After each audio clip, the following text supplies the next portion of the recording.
Well, everything seems in order.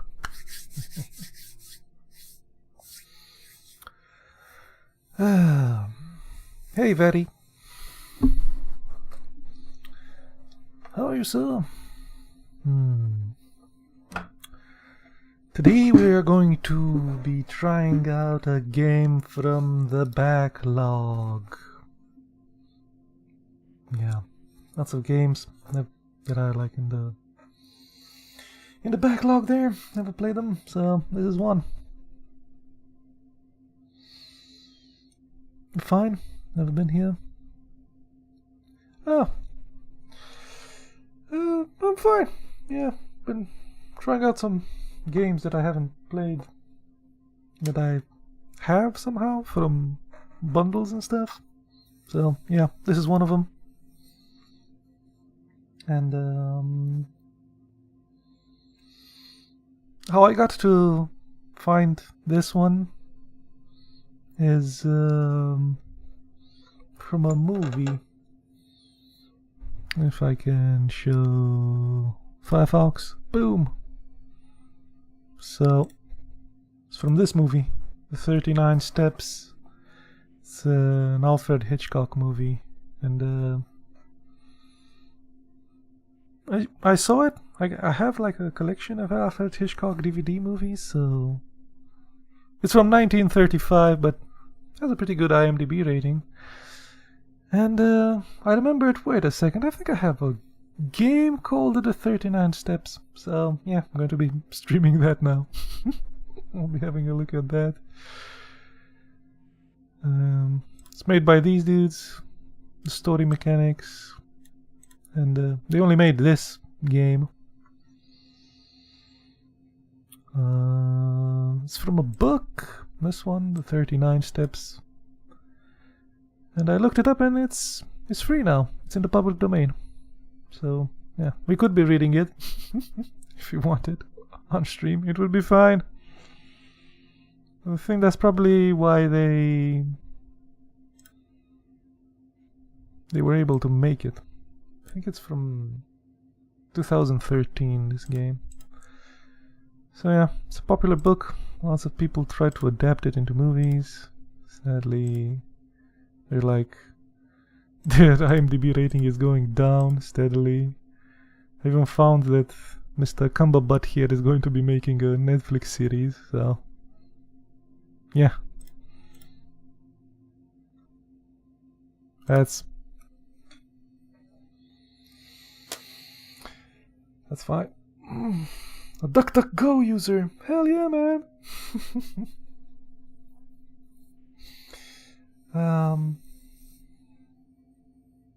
It's fine. DuckDuckGo is fine. Not as good as Google, but meh.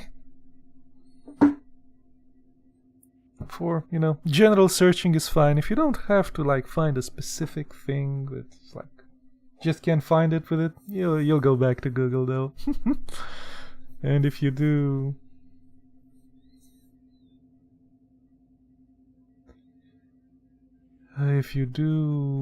need like Google Maps or Google Translate or Google, their services, you have to go back into their ecosystem there. Yeah, that's life. So you can... Oh yeah, YouTube search, right. And you can do even Google searches, I think. I think you can exclamation point G and it throws you to Google if you don't find stuff you want. So, it's pretty nifty.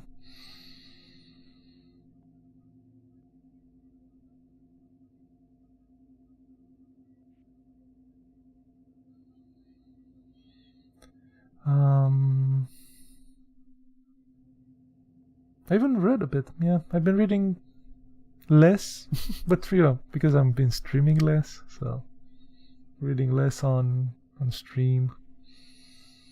The last thing was like a plague journal, so that was depressing enough.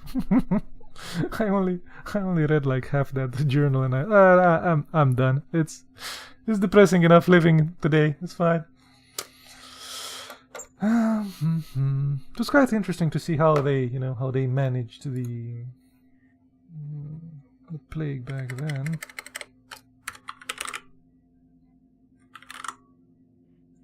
What? I can't put the S, man. Can't put the Nethertails. Nethertail it is. Okay. Let's see. Rotate your mouse clockwise to advance the text. Ooh. Anti-clockwise so you can go back.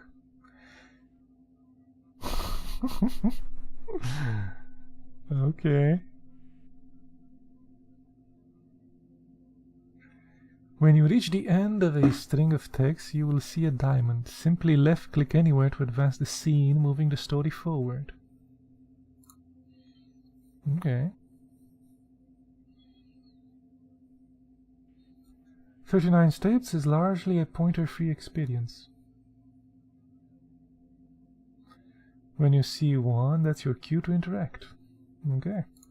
So it's a more like a visual novel, probably.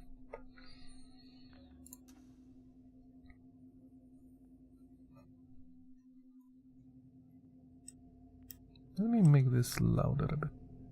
We'll see if anybody talks or anything. Some locations can be explored.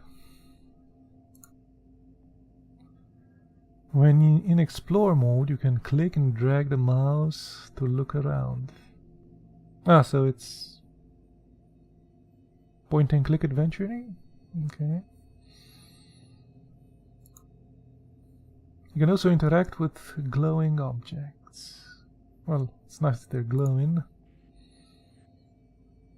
That one. Banning's Bank. Welcome to England. I hope your journey to Rhodesia was not too arduous. Would you like to come into the bank and we can discuss matters regarding your Rhodesian mining shares?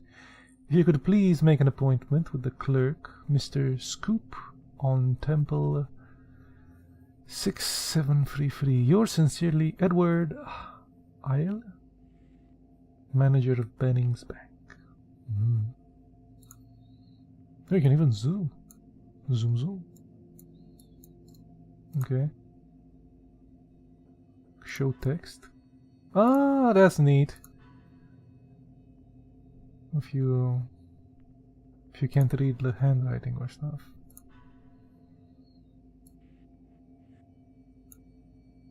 Okay. Was that it? That's the only glowy thing.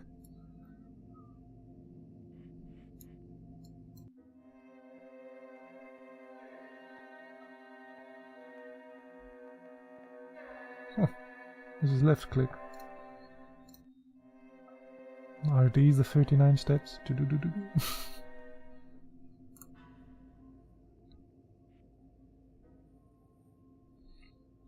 Ward graduate. Congratulations. Wait. Go back. What did it say before? You made it through the short tutorial. You have been given an award for your efforts.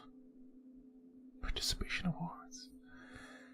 There are 15 or more of those to collect. Okay. You will shortly begin your journey through the 39 steps. All progress will be auto-saved, but you can also use bookmarks to manage your progress and revisit key scenes. Ah, so you might have those diverging paths and stuff. Right-click or hit spacebar to return to the main menu. Screen during play. This is also acts as a pause. Ah, okay. So that was the right-click. This thing. Richard Hannay is living in London, England. He yearns for more interesting life. The Wrong Ditch. Monday, 1914, London.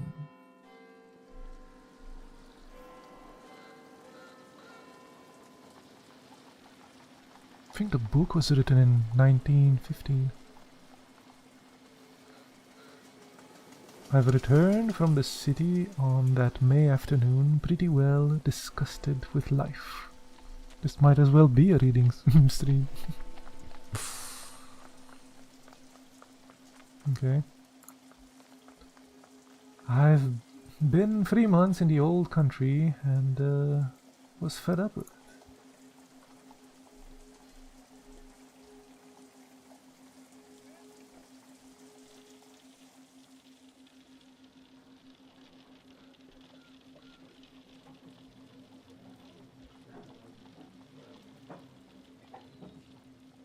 Richard Hannay, you have got into the wrong ditch, my friend, and you had better climb out.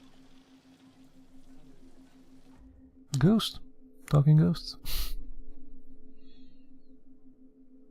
The present, the child, teenager, working man, the soldier, the career. How about the present? A lot of imperialist ladies ask me for tea to meet schoolmasters from New Zealand, and editors from Vancouver. And that was the most dismal business of all. I had no real pal to go about with, which probably explains things. Plenty of people invited me to their house, but they did not seem much interested in me. I had counted on stopping in London for the rest of my days, but from the first I was disappointed with it. I was the best bored man in England. Okay. Thank you for the lurk. The child. My father had bought me out from Scotland to South Africa at the age of 6, and I had never been home since. I grew up in Cape Colony, which was then under British rule. Look at that hairstyle, man. I think he took this picture after he fell asleep on this side.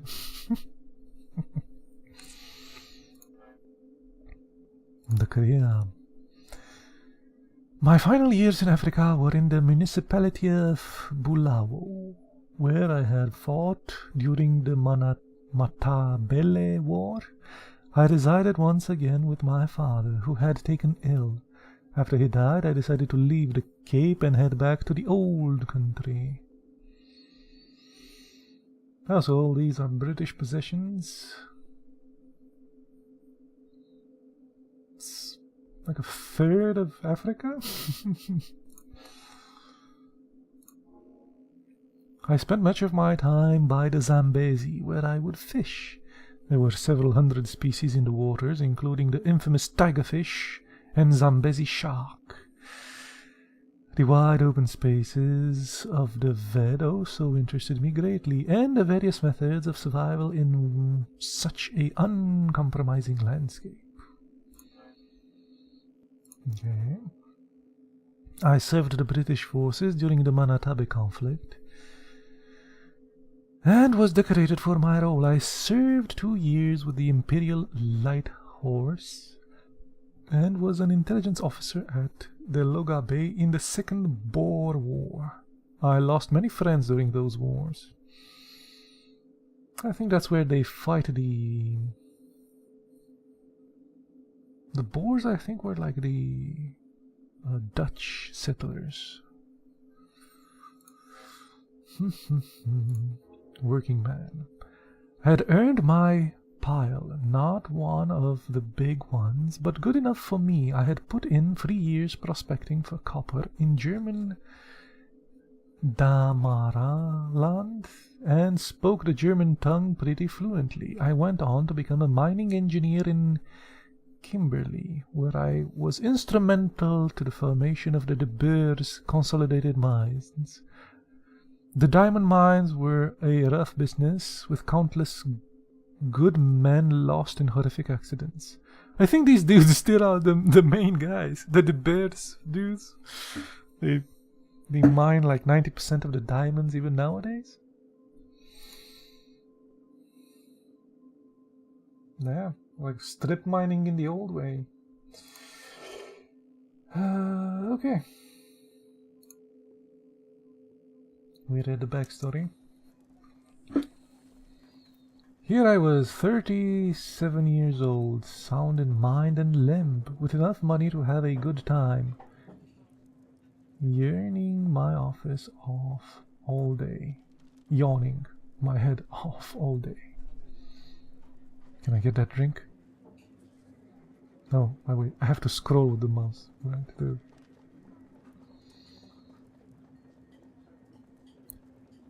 Had a long drink. What? Ah, poop. I moved the mouse.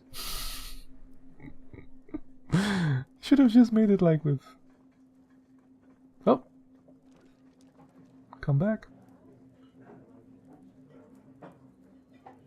Okay. So, how do you rotate with this thing? Will it come back? Maybe if I don't move anything. It's kind of finicky. Maybe if I click.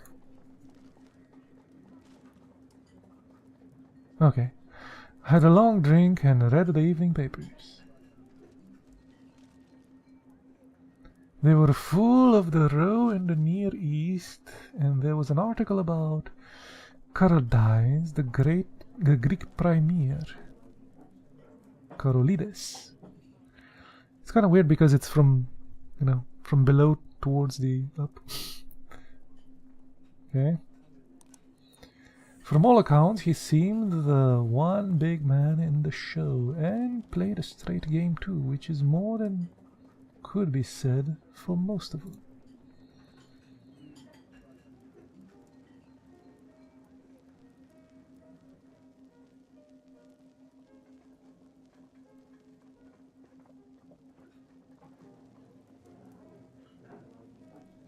This game enjoys showing you the art. Someone had loaded the cylinder player. I felt a deep nostalgia from my homeland of Scotland, and Annie Laurie filled the room.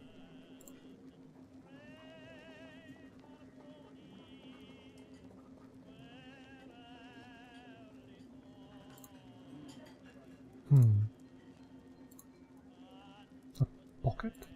Can we open it? Oh, okay. Presented to Richard Hannay, Intelligence Office, Matabele War, 1897, soldier of the British Empire. Okay. Constantine Carolides. Holy moly, you can read the paper.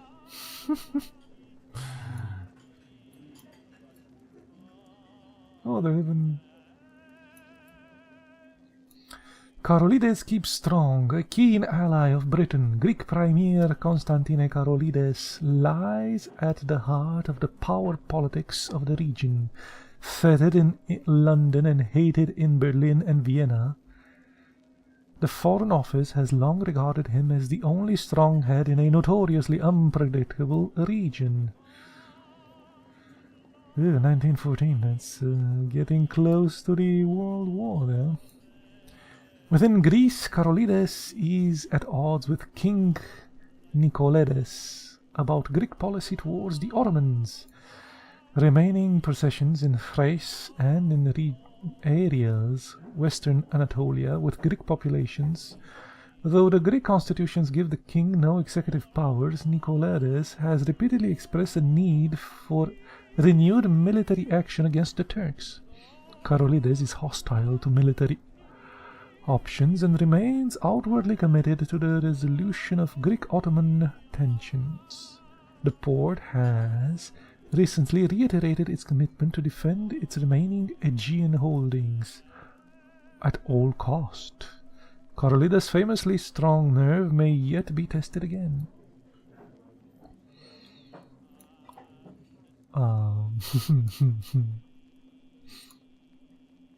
Tensions in the Near East. Balkan affairs test Europe. The Balkan region continues to test the mettle of Europe's great powers.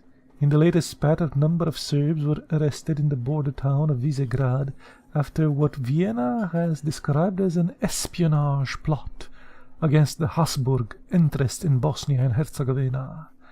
Yesterday, the Tsar declared his unyielding support for Serbia. He has accused Vienna of encouraging abuses against the Serb population in Bosnia and Herzegovina. Vienna has accused the Serbian government of sponsoring Serb nationalists with Habsburg territories. Belgrade recently reiterated its right to pursue a greater Serbia. Everybody wanted a greater thing? Greater Germany, Greater Serbia, Greater Russia, okay, with access to the sea, and has routinely attacked the Habsburg government for harassment in its Serb population. The region is also beset by renewed tension between Greece and Bulgaria. Bulgaria, in particular, has threatened to withdraw recognition of the Treaty of Bucharest. Ah! We're getting close to the homeland here. Last week, a series of Bulgarian military exercises near the Greek border were condemned by the Athenians as unnecessary and provocative. Prime Minister Beshkov has repeated a desire to preserve the integrity of Bulgarians living in the disputed region of Macedonia. The Foreign Office has expressed alarm at what it seems as an attempt along the Axis powers to build more influence in the already volatile Balkans. The Greek Premier Karolides has called for a formal international conference to address all of the lingering tensions remaining through the regions. Not good. There are no friends like the old friends in the days of the old stagecoach. What is this? Ginger nuts. Ginger nuts, okay. Come as a revelation to fastidious palates. Fastidious. Time has not changed them. They are unique, delicious, and unrivaled still. Ginger nuts. That almost sounds like an insult. Hey, ginger nuts. What? And there's an automobile thing here as well. It's a Ford. It's a better car. It costs less to buy and less to maintain. It's the one car I need. I'll buy it. This dude has the Ford on the brain. Okay. Ooh, and there's another page. Oh, Jesus. Okay. Weak, anemic, nervy, run down. Ooh, I like the way they used an A and E there, like in an... I think the French have that letter.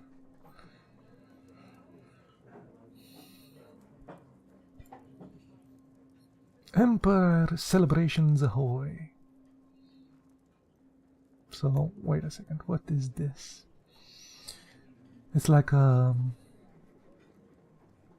recommended by over 10,000 doctors. Oh, it's don't remain weak, anemic, nervy, and run down. Don't let your life be clouded by indifferent health. Don't suffer needlessly. Don't remain weak, etc. But what is it? It gives you new health, new blood. It's a blood maker. A nerve food. Okay. Gives new rich blood to the anemic. Sleep to the sleepless. New vitality to the rundown. And new life to the ailing. Wincarns. Does not contain drugs. Buy a bottle today. So weird the way they used to write today, with the apostrophe there, or the apostrophe, the line there. So much reading. Should get a glass of water. Hold on.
Dum dum dum dum dum dum. We're back with more reading. It is going to be a reading stream. Empire celebrations ahoy! Rain, won't stop the show. Okay. Londoners' spirits are undampened by reports of bad weather during this Sunday's Empire Day celebrations. On the contrary, record numbers are expected to turn out for the Hyde Park Parade and similar other events across the Empire. Rain or shine, millions of British citizens from across the globe will be celebrating Our late Majesty Queen Victoria's 95th birthday. Oh, Jesus. Okay. Unfortunately, not everyone will be able to get to Hyde Park for the occasion. For those who do, it is, of course, highly appropriate that the parade is under the patronage of one of our Queen's granddaughters and her husband, Prince and Princess Alexander of Teck, and under the command of Lieutenant General Sir Henry H. Settle, KSB DSO, former commander of the Portsmouth Coast Defences. These outdoor demonstrations will include the attendance of Field Marshal, probably. Marshal Lord Roberts Kandahar, holder of the Victoria Cross and countless other honours, who will be taking the salute from more than 6,000 school children at the parade. Is this him? But what of the bad weather of late and the potential for it to rain on Saturday? A bit of rain won't stop the show, said Mr. John Humphreys, 52, of Adelgate. I have my flag at the ready and my umbrella too, just in case. Daisy Davidson at Homestead, just as positive. I'm really excited and don't think it will rain. We've been rehearsing songs and dances for the big day, and like daisy children up and down the country from the Cornwall to the Highlands of Scotland and the Welsh valleys in between, we'll be given a half-day holiday to sing patriotic songs and listen to inspirational speeches and tales of daring do from across the Empire. Somehow they will also find the energy to take part in the marches, maypole dances, concerts, feasts, and parties. In every outpost of the Empire, church services will be held and various events are set to take place. You can rest assured that the flags of the British Isles will be held high in those far-flung colonies. On top of the world, Harris Tweed. Ah. A nice tweed. A hurried call.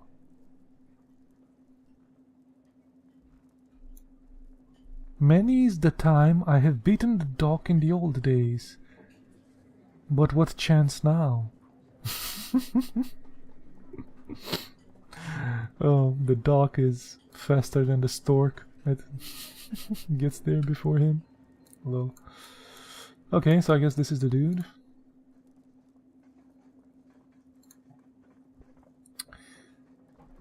The best baking powder in the world?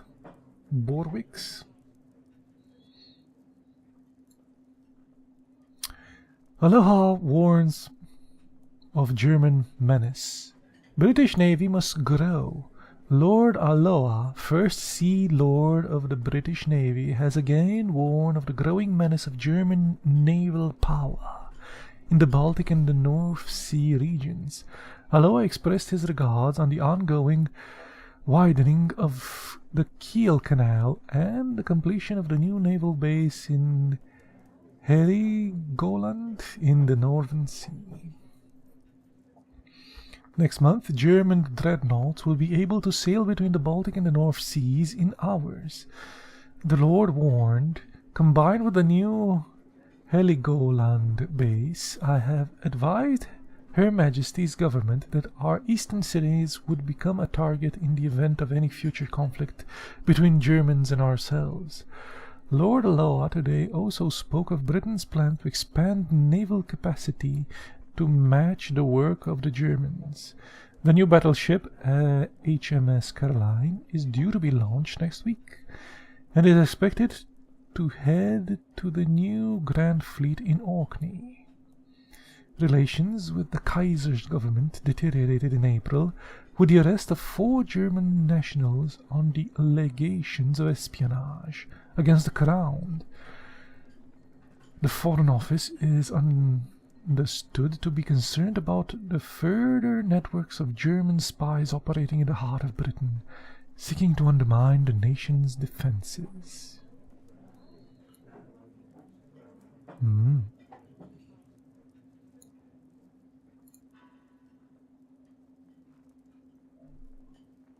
Well, that was glowing.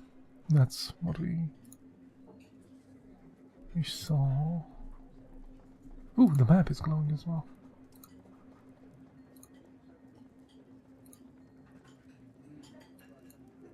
So this is the British Empire at this time. Ooh, buddy. New Zealand, Australia.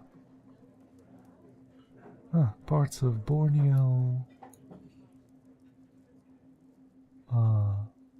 All of India and Pakistan, bordering Afghanistan there and Persia at that time.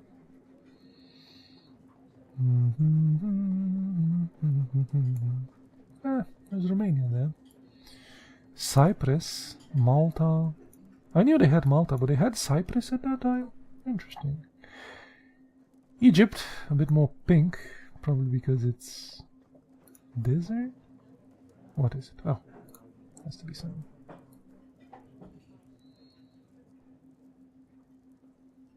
Wait. Victoria Land over here in.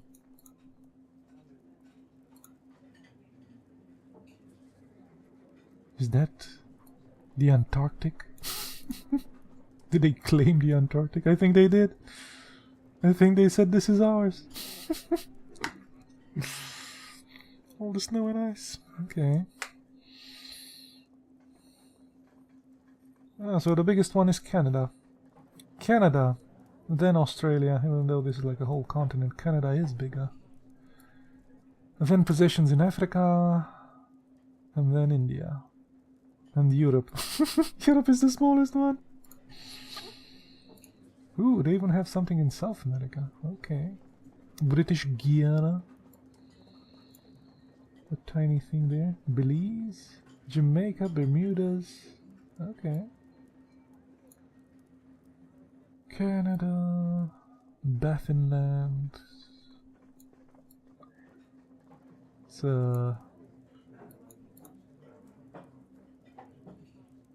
a big country. At this time.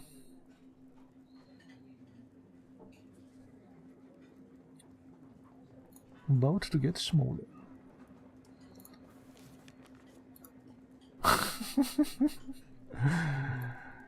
Our empire at home and abroad. Oh, I'm not going to be reading a literal book, am I?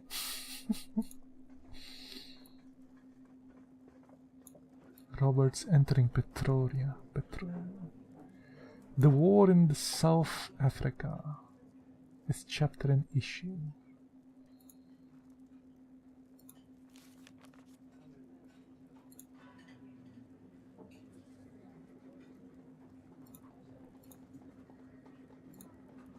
Oh, so this is the most important part where you just click on the text and it shows you the most important part of the text. Is that a thing? Okay.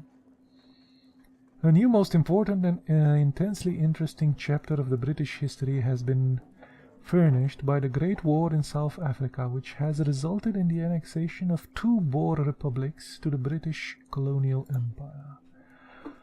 Our military institutions and resources, our natural and imperial spirit, our commercial marine, have been subjected to a severe test, and from that trial they have emerged not for the first time in our records, in the splendor of victory and success. Okay. There's a reason like most countries on the earth celebrate Independence Day from Britain. Oh, I think I'm missing something. So that was here.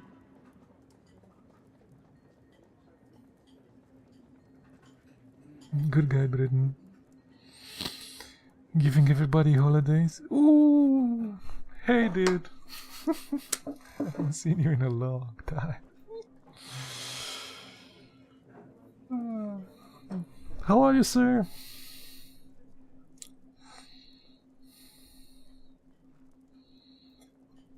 What did I miss? I only have like 2 out of 3 here. Oh, these things.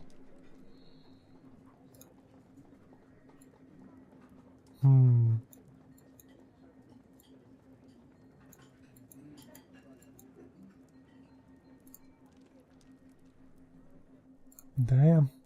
Damn, the text was small back in those days.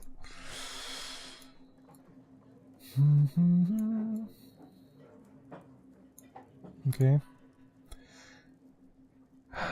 At the beginning of the series of very important contests, it may be interesting to compare British to German programs and methods. Next Saturday, the aerial derby will be flown. Last year, out of a field of 11, Gustav Hamel won, covering the 95-mile circuit of outer London at an average speed of 76 miles per hour.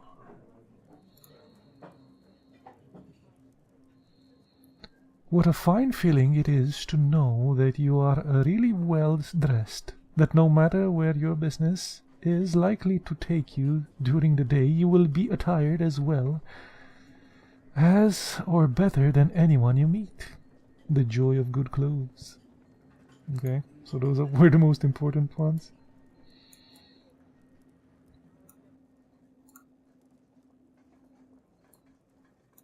Holy moly. That's a lot of reading. Okay. Well, we got the gist of it. It's fine. Boop. Have a good then.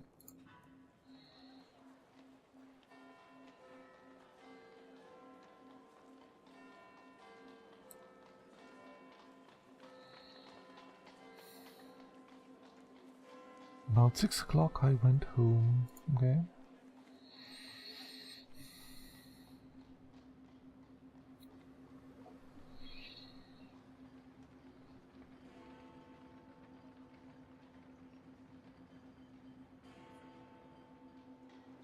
New Cavendish site.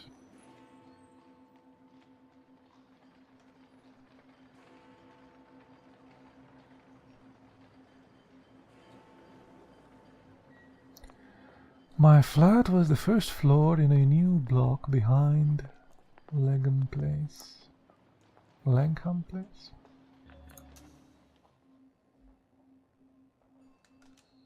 There was no restaurant or anything of that sort. And each flat was quite shut off from the others. Okay.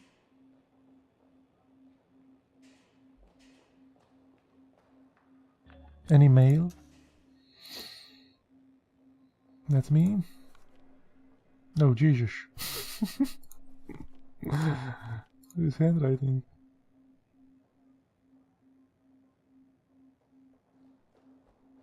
Hey, how is London? I do something something. Let's just show the text. Dear Richard, how is London? I do hope Paddock is looking after you well, and that your luck on the horses is lasting out. 10 to 1 it is. Now, here is a tale for you. Last month in Kalahari I found myself in a tight spot. After 2 days on the plain, I lost my way and could not find the river. I was forced to go without water for 3 days and 5 without a morsel of food, save for a few mopan worms, an excellent source of protein, which steered me away from starvation. Delicious. Then I ran into an old chief to whom I owed money. Because of my debt, he refused to help me, so I had to continue on my feet. The desert is not kind to any man, but I made it out, and a man in Yika sold me a Rhodesian Ridgeback, which will be my partner in my future hunts. Rhodesian Ridgeback. Sounds like a like a dog. I have named the animal Shaka after the old Zulu chief and will take him to the Congo with me where I go for the elephants. I plan to leave next week if I can get my new rifle finished in time. Yours, Peter Pienaar. Okay.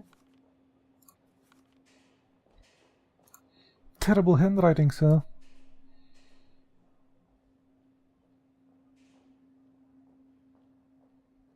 Terrible handwriting.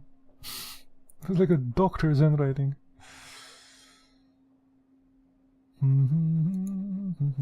It's a miracle this reached me. That handwriting. Okay.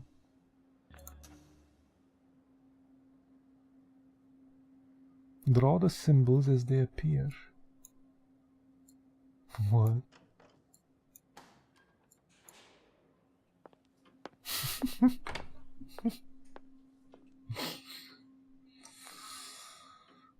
Paddock? That's me home. I'll be heading out for dinner.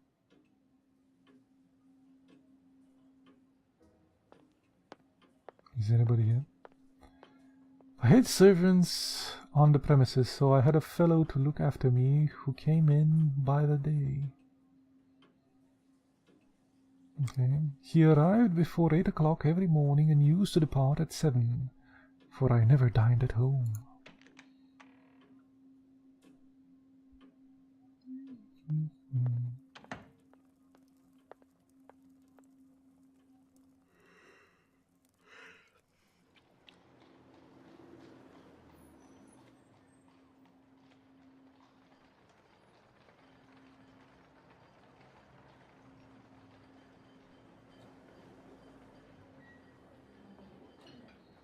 That evening I dined at the Café Royal and headed elsewhere for entertainment.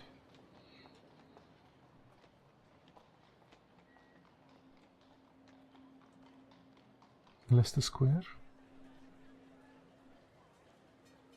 Alhambra. Okay.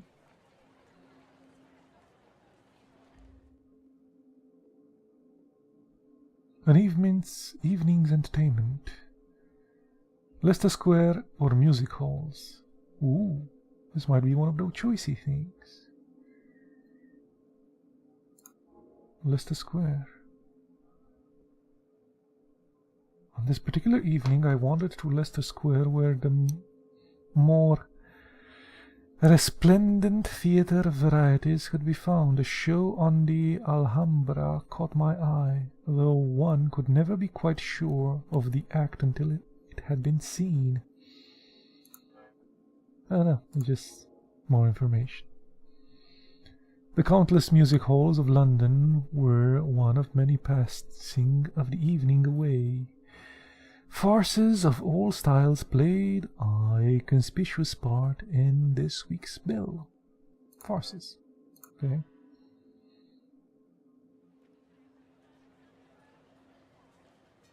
It was a silly show. I did not stay long. Okay.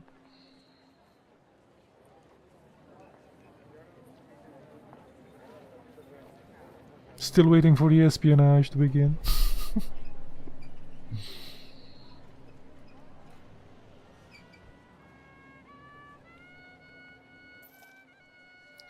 On the way home, I gave half a crown to a beggar because I saw him yawn. He was a fellow sufferer. Okay.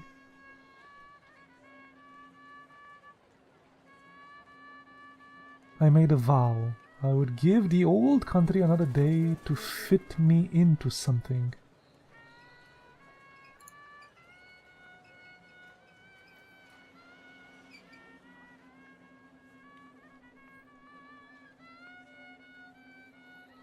If nothing happened, I would take the next boat for Cape.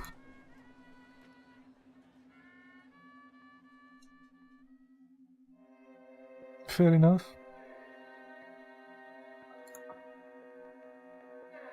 Next. Unlikely visit. Monday, 18 May, Wimpole Street, London.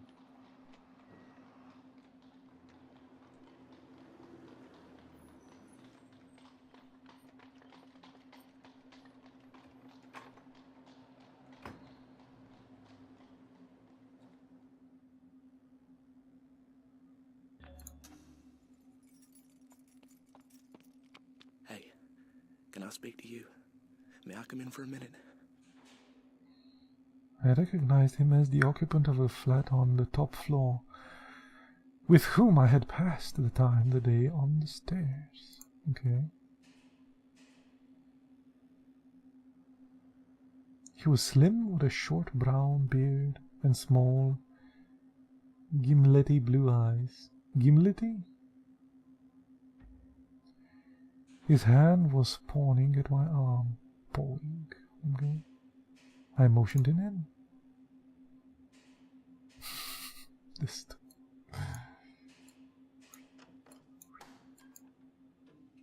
It's like a secret code to get in. No sooner was he over the threshold that he made a dash for my back room, where I used to smoke and write my letters. Well, that's rude. Then he bolted back. Is the door locked?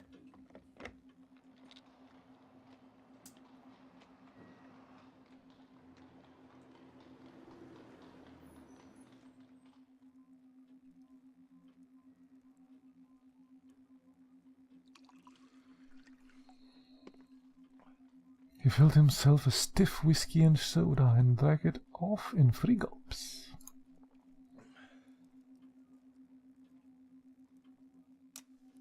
I sat down in an armchair and lit my pipe. I was pretty certain that I had to deal with a madman. Just like to drink, man. Calm down. I'm very sorry. It's a mighty liberty, but you look like the kind of man who would understand. I've had you in my mind all this week when things got troublesome. Say, will you do me a good turn? I'll listen to you. That's all I'll promise. Pardon. I'm a bit rattled tonight. You see, I happen at this moment to be dead. What does it feel like? What does it feel like to be dead? Ooh, hey Morari. Damn. The old dude's coming back. How are you, sir? I smiled and flickered over his drawn face. I'm not mad. Yet. Say, sir, I've been watching you, and I reckon you're a cool customer. I reckon, too, you're an honest man and not afraid of playing a bold hand. I'm gonna confide in you. Yes, I need sir. help worse than any man ever Netherplays. needed it. I want to know if I can count you in.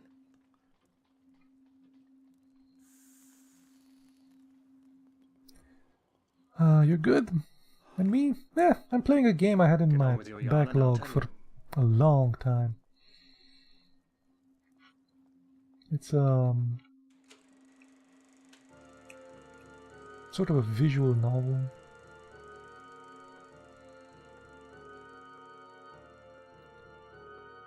An American from Kentucky. After college, being pretty well off, he started off to see the world. Did you change timings of your stream? I just kind of stopped streaming mostly. I mostly do it like once a week now. on Sundays. He wrote a bit and acted as a war correspondent for the Chicago paper. Oh, he wrote the Balkan Affairs thing. We had just read. Okay. He had played about him with politics and at first interest something. Then he made his discovery.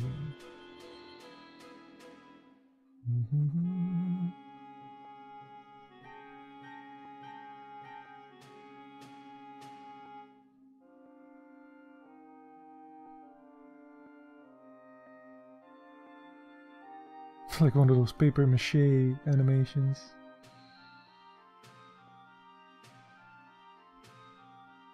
How have you been, dude?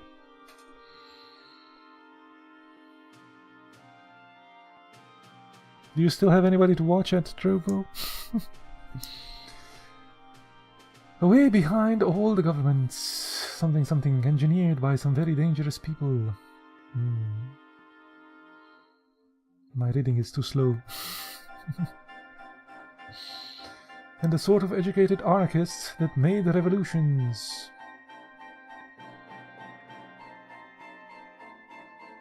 And behind them were financiers who were playing for money. A lot less from whom I followed the early days. Yeah, lots of people who kind of left. At least from the ones that I was following. Anarchists looked to see a new world emerge, while the capitalists would make fortunes by buying up wreckage. Something Jewish man behind it all.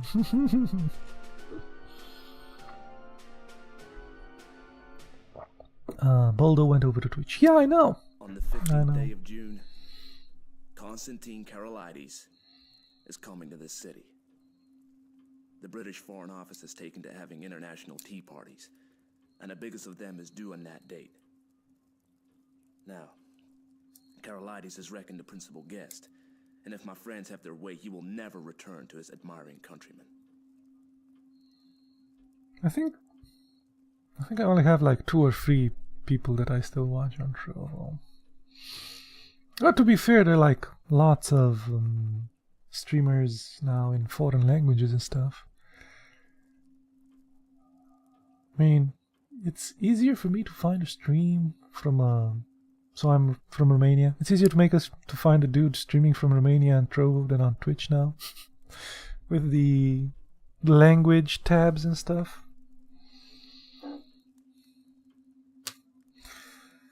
But yeah, the first dudes that came over with Mixer kinda went away to better places. Some to YouTube, some to Twitch.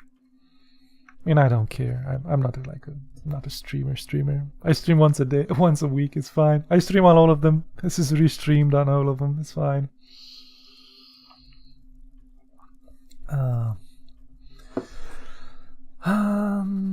I set up for that, for I had been reading about Karolides that very afternoon. Yep. A couple of minutes ago. That's simple enough, anyhow. You can warn him and keep him at home. And play their game. If he does not come, they win, for he's the only man that can straighten out the tangle. And if his government are warned, he won't come, for he does not know how big the stakes will be on June the 15th. The thought thickens. The plot thickens. The thought thickens. The thought thickens. Good to see you here. Yeah. Nice to see you too, dude. And with a name that I recognize. You were changing your names quite a lot there.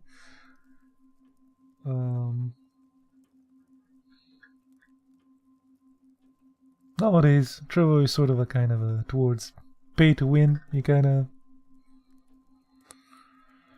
need to make those boxes. If you want people to watch you, make those boxes. Let me see. Ooh, damn! You followed me for more than a year. Thank you, dude. Damn. Didn't even realize. Elixirs. No. I'll make a box, but it's not going to be elixirs. I have a spell here that I won in a thing. I'll give out a spell. Let me see. Task.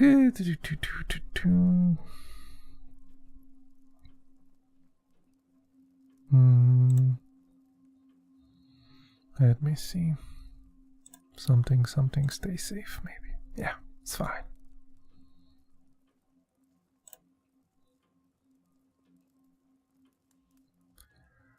Bum, bum, bum. Boom.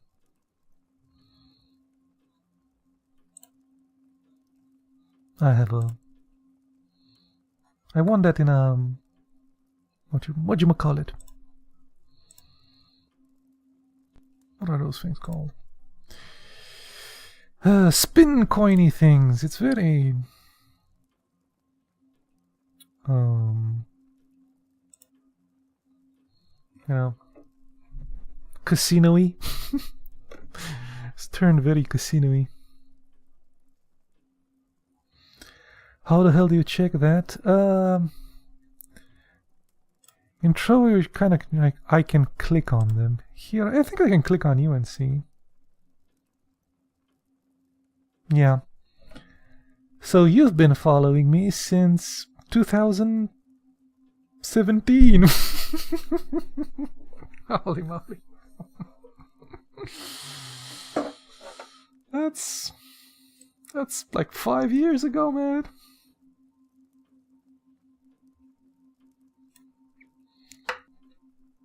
It says July 2nd, 2017.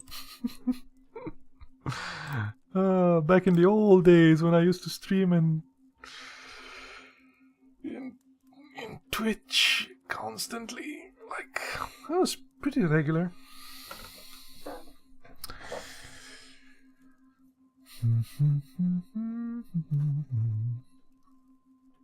Yeah, here you go. Bots coming in to spam the thing there. Spam the stay safes.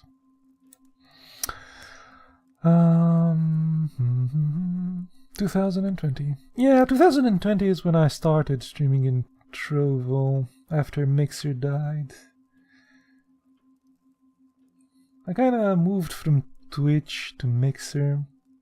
I liked it. Sadly, that went away. What about the British government? They're not going to let their guests be murdered. Tip them the wink, and they'll take extra precautions. No good.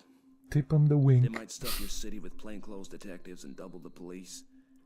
And Constantine would still be a doomed man. He'll be murdered by an Austrian. And there'll be plenty of evidence to show the connivance of the big folk in Vienna and Berlin. It will all be an infernal lie, of course, but the case will look black enough to the world. But it's not going to come off if there's a certain man alive right here in London on the 15th day of June. And that man is going to be your servant, Franklin P. Scudder.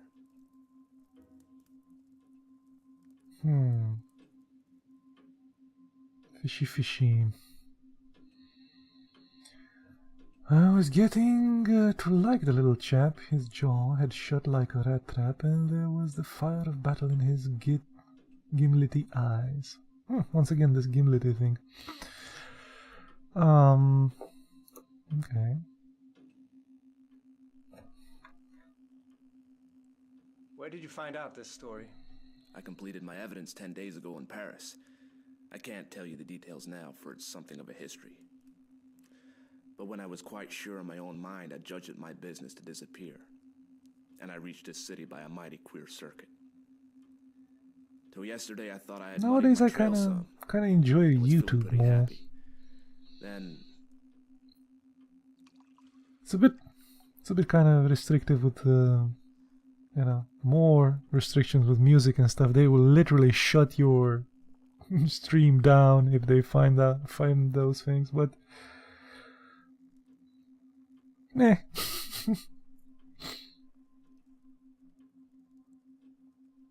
It's not like a cluttered mess that Twitch is, and not pay to win like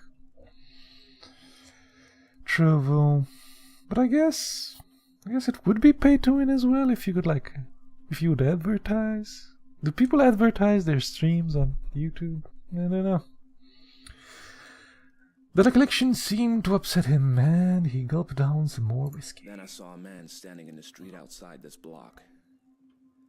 I used to stay close in my room all day and only slip out after dark for an hour or two. I watched him for a bit from my window. I thought I recognized him. He came in and spoke to the porter. When I came back from my walk last night, I found a card in my letterbox. It bore the name of the man I want least to meet on God's earth.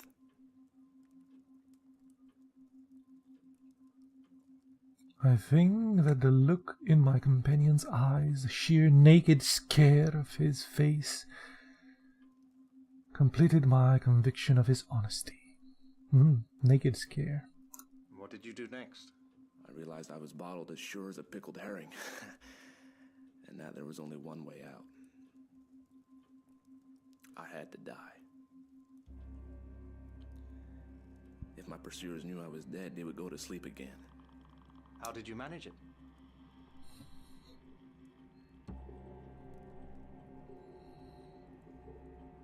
How Scufford died. Step 1, 2, 3, 4, 5. Okay. I told the man who valets that I was feeling pretty bad, and I got myself up to look like death. That wasn't difficult, for I am no slouch at disguises. Step 2. Then I got a corpse. You can always get a body in London if you know where to go for it. I fetched it back in a trunk on top of the four-wheeler, and I had to be assisted upstairs to my room. Step 3.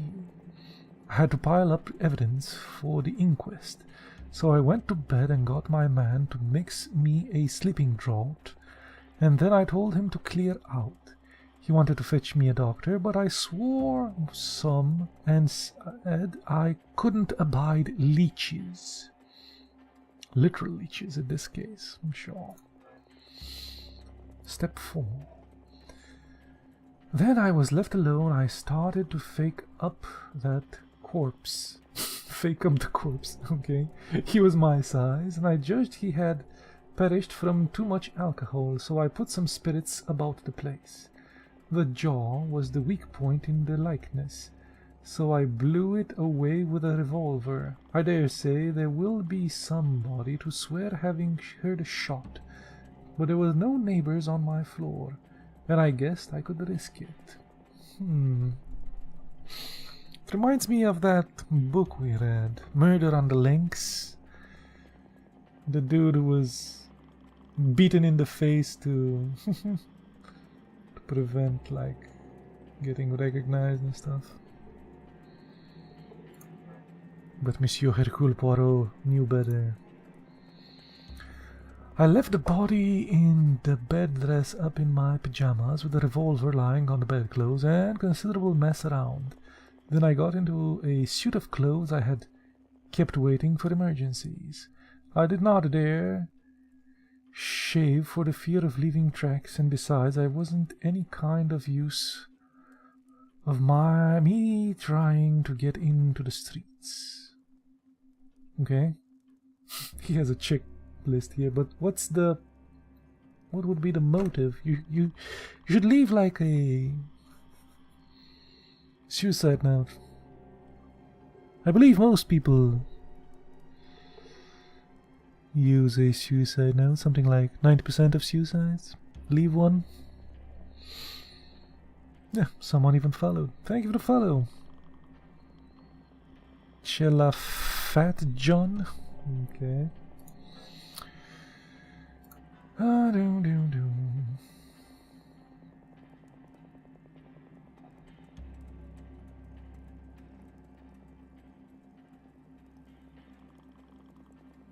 I had had you in my mind all day, and there seemed nothing to do but to make an appeal to you.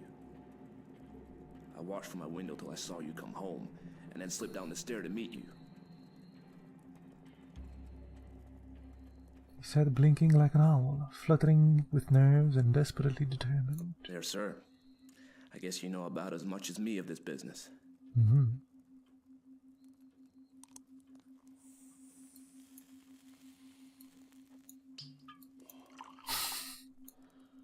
Gook. I'm now pretty well convinced that he was going straight with me.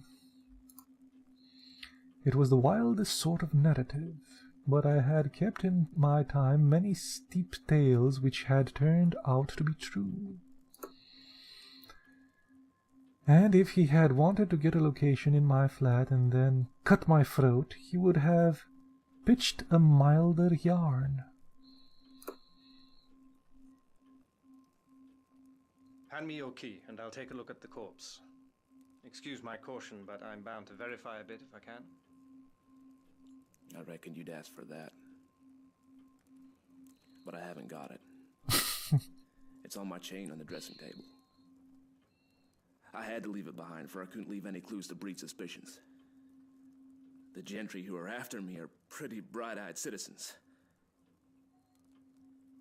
You'll have to take me on trust for the night, and tomorrow you'll get proof of the corpse business right enough.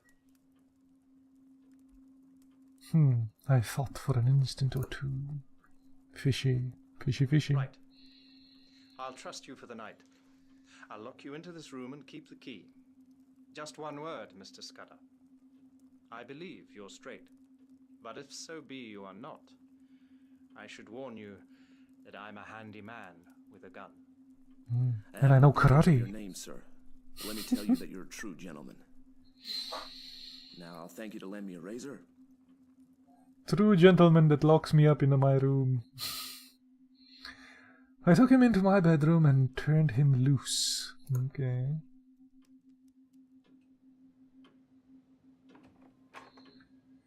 In half an hour's time, a figure came out that I scarcely recognized.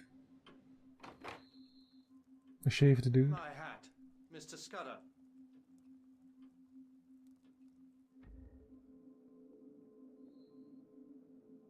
Similarities. Only the gimply, hungry eyes were the same. What the hell is that word?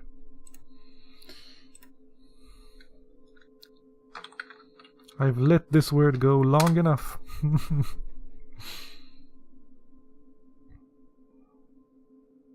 Piercing, sharp-sighted.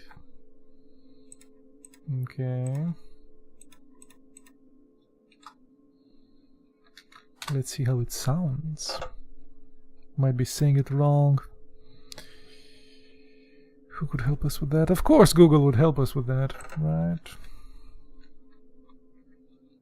Or maybe the thesaurus dudes? Yielded. Merriam-Webster? Does that have a read thing? It does not. At least for this word, it has for others. Boo! Maybe the dictionary.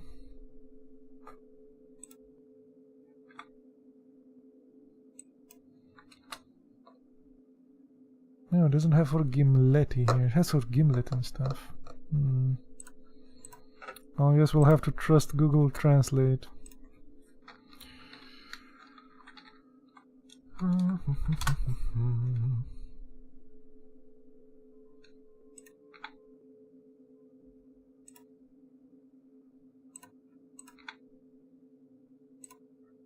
Gimlety. Gimlety. It wants you to say gimlet. Gimlet. But it's not the same thing. At all.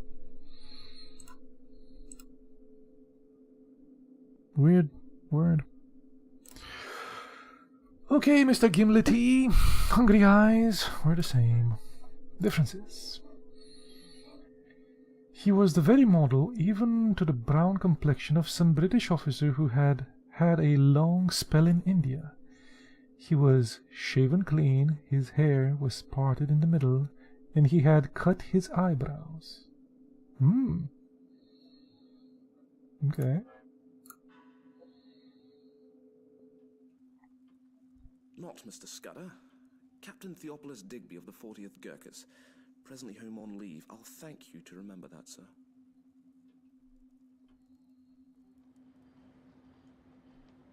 Theophilus.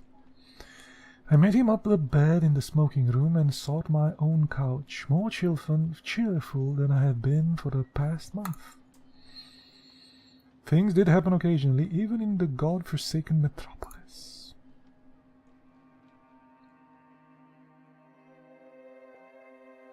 Okay. Let's see. The next chapter. Deeper into this mess. I don't really think it's a choose-your-own-adventure at all. It might be just a visual novel.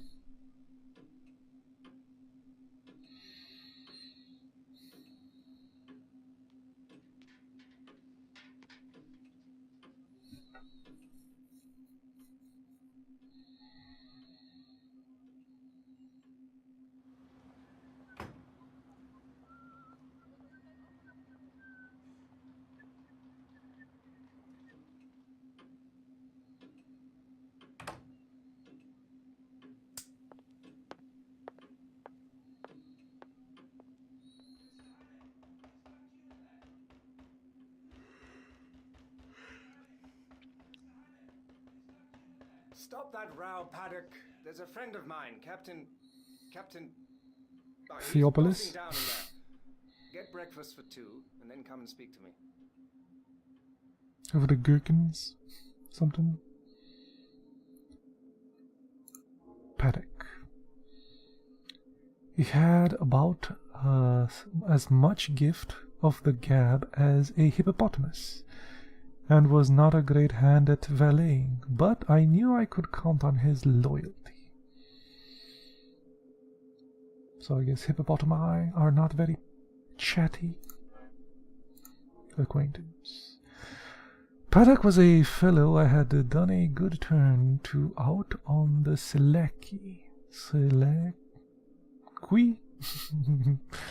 And I had installed him as my servant as soon as I got into England, London. Ah, look.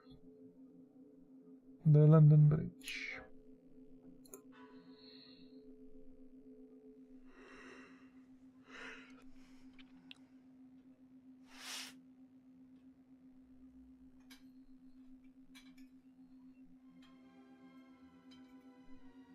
Dr. Russ Jailer?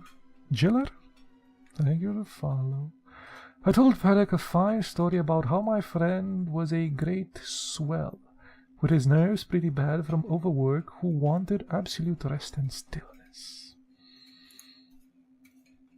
Nobody had got to know he was here, and he would be besieged by communications from India office and the Prime Minister, and his cure would be ruined. I am bound to say that Scudder played up splendidly when he came to breakfast. He fixed Paddock with his eyeglass, just like a British officer, asked him about the Boer War, and swung out at me along a stuff about imaginary pal. Paddock couldn't learn to call me sir, but he sirred Scuffer as if his life depended on it. I left him with a newspaper and a box of cigars and headed out to Alexandra Park Racecourse. Racehorse. To the races. Let's lose some money. When I got back, the liftman had an important face.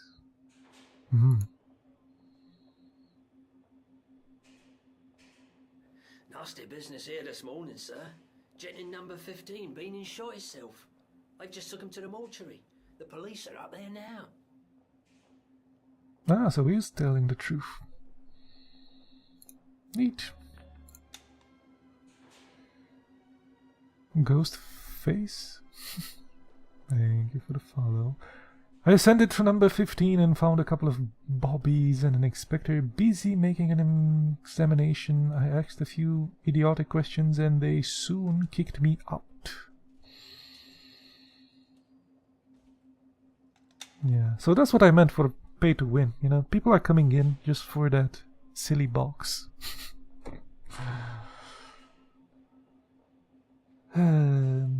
Silly box that's not even elixirs, is just like a... Nah.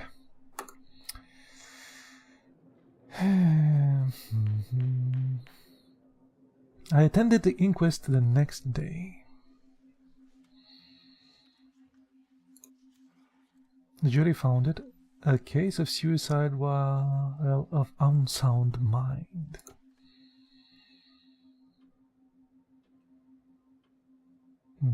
I gave Scuffer a full account of the affair, and it interested him greatly. He said he wished he could have attended, for he reckoned it would be as spicy as to read one's own obituary notice. Spicy.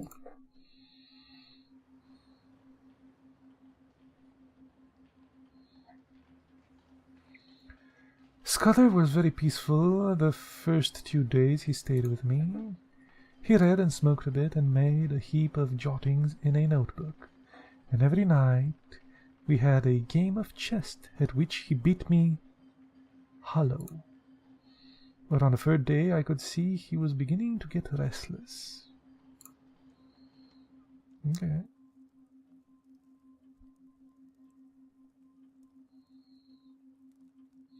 He fixed up a list of days and started making remarks against them. He started listening for little noises and was always asking me if Paddock could be trusted. Once or twice he got very peevish and apologized for it.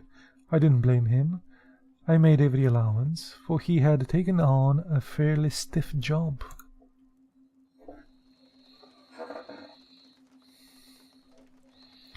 And then, one night, he was very solemn.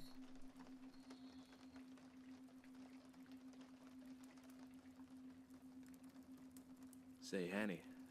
What is it? Judge, I should let you a bit deeper into this business.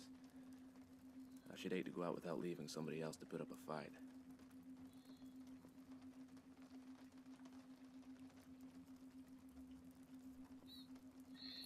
He began to tell me in detail that I had only heard from him vaguely.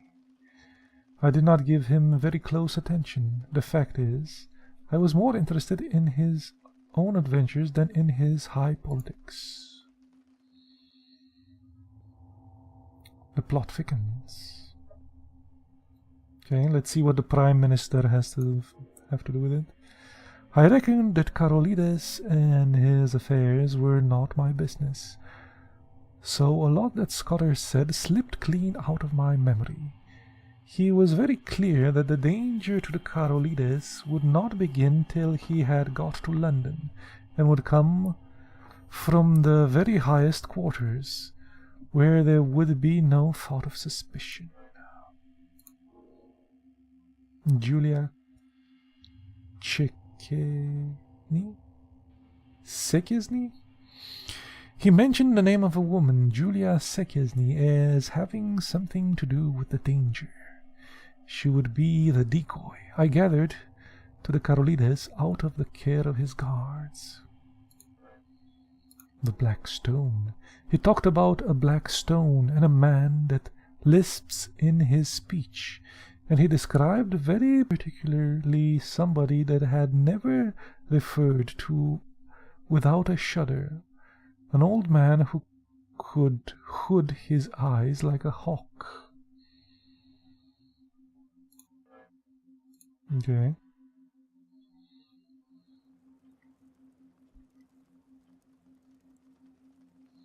He remained solemn for the rest of the evening and spoke a good deal about death in Texas.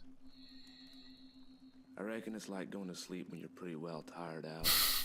This thing almost looked like the middle finger there. He was showing him the middle finger. I used to thank God for such mornings way back in the bluegrass country. And I guess I'll thank him when I wake up on the other side of Jordan.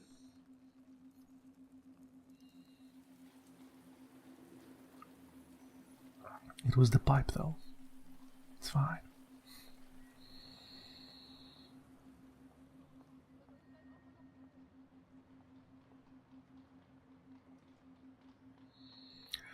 The very next day he was much more cheerful and read the life of Stonewall Jackson.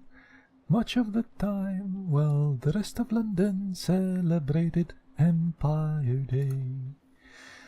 I went out to dinner with a mining engineer who had to sea on business and came back in time for our games of chess before turning in. Something. Let's enter. We'll find him dead or something, I'm sure.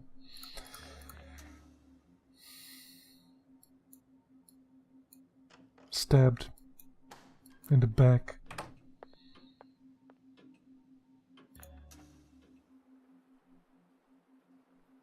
Maybe poisoned. God.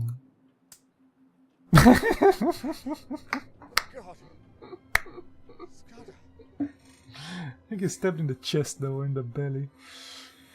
What a crooked knife. Oh, come on, you had to show me the knife a little bit more. The murder of an American spy suggests he wasn't talking hot air, but everything points to Hannay as the killer. It's a bit different from the Hitchcock movie as well. This is probably closer to the book. Maybe Hitchcock just wanted that love interest there. Weird knife.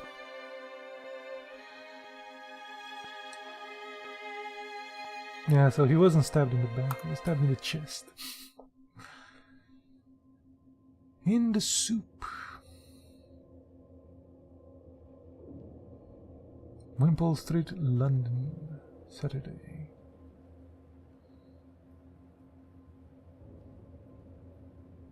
There we go. We got a good look at the crooked knife here.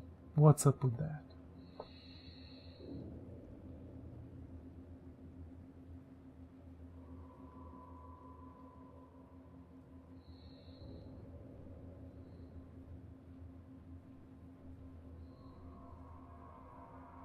The poor staring white face was more than I could bear.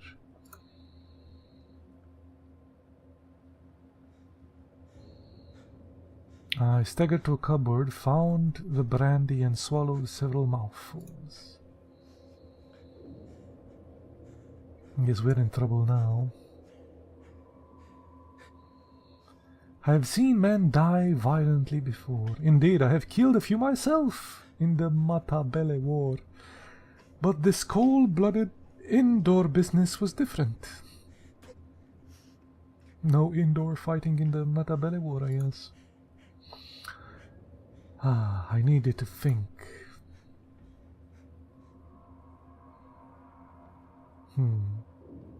Brutal slaying. The body. His enemies had found him, and had taken the best way to make certain of his silence. Scudder had been in my rooms for 4 days, and his enemies must have reckoned that he had confided in me. I would be next to go. It might be that very next night, or the next day, or the day after. But my number was up, all right.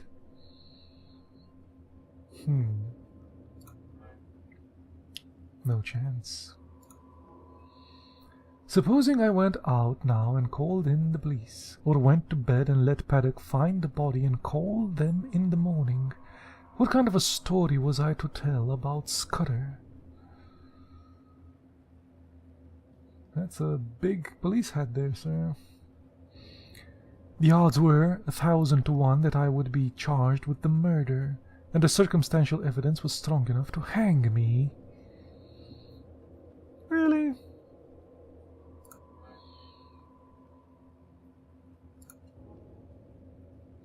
Few people knew me in England. I had no real pal who could come forward and swear to my character. Perhaps that was what those secret enemies were playing for. They were clever enough for anything, and an English prison was as good a way of getting rid of me till after June 15th as a knife in my chest. If I told the whole story, and by any miracle was believed, I would be playing their game. Carlides would stay at home, which is what they wanted.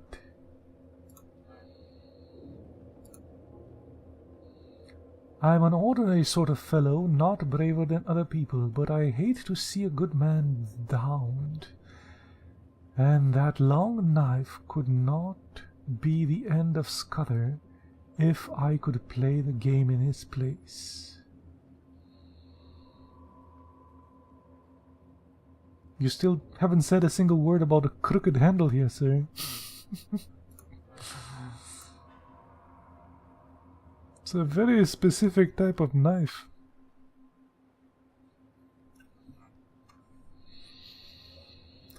Someone must have been searching for something, perhaps for the pocketbook.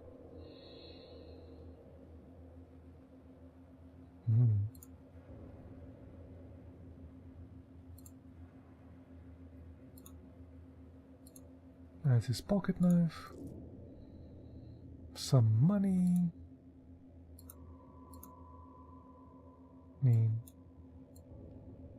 Okay. This thing?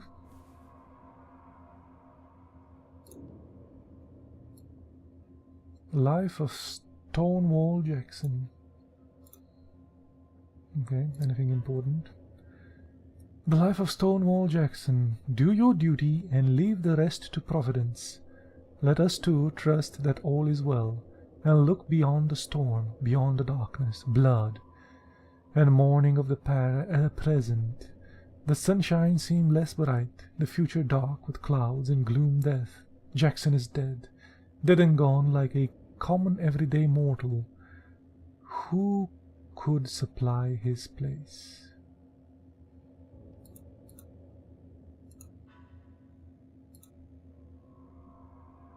Jackson, the soldier and the man.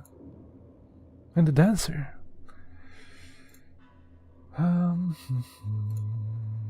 Okay, so now this was in his pocket. There's nothing in the waistcoat pocket. The knife had pinned Scufford to the floor. Oh, Jesus! It went through him and pinned him to the floor? What about here? Some cigars? Some papers? Carolides comes to London. Greek Premier pushes for Balkan resolve. Yes. American agent suicide by gunshot.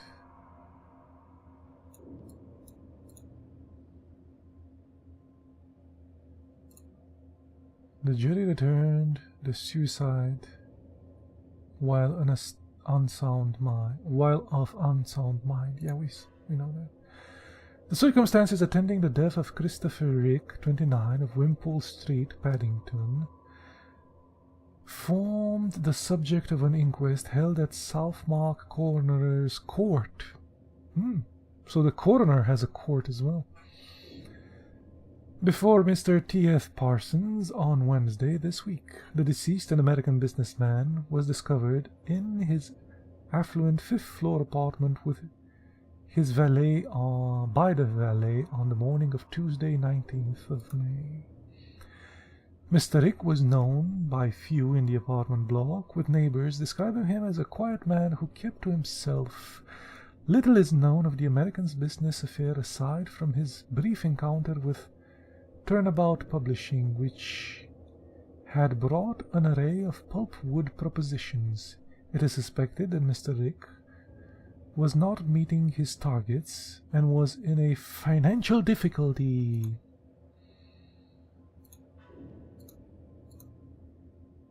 Owing to the various empty bottles of hard liquor about the apartment, potentially the contents of the trunk, It is clear that Rick drank excessively before taking the revolver and shooting himself in the head, severely disfiguring the lower half of his face. The revolver was found on the bedclothes next to the body. No reports of gunshot were noted on the evening of the death. The jury returned a verdict of suicide while the unsound mind. With no identifiable next of kin, the deceased's possessions had been handed over to the American consul. Okay. I think we found everything. There's something here. Yep. Okay. A Queen Victoria medal. Some photos of a guy who didn't own a comb.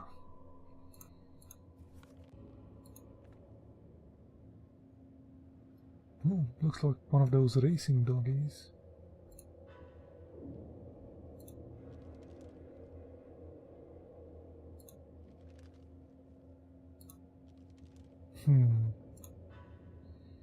Dear Peter, was it Samuel Jackson who wrote, "When you are tired of London, you are tired of life"?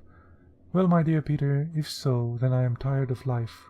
For here I am in London, bored and at my wits' end. The city is noisy and chaotic, and I cannot get any exercise. I am yet to meet a suitable lady to pass my time with, though I have met a fair few unsuitable ones. Ladies.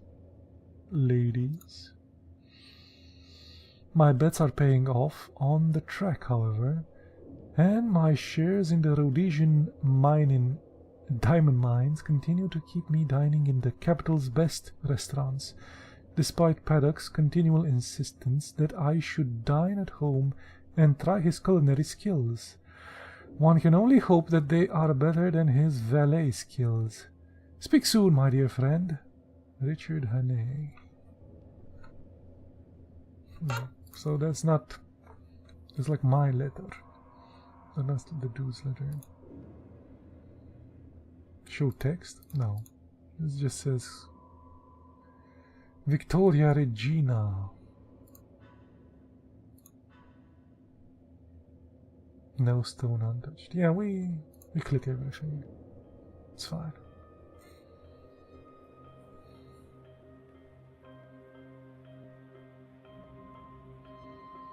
There was no trace of Scudder's black book.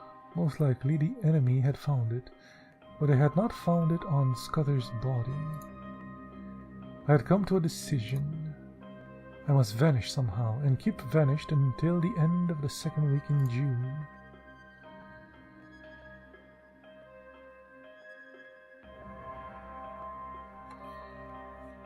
Then I must find a way to get in touch with the government people and tell them what Scudder had told me.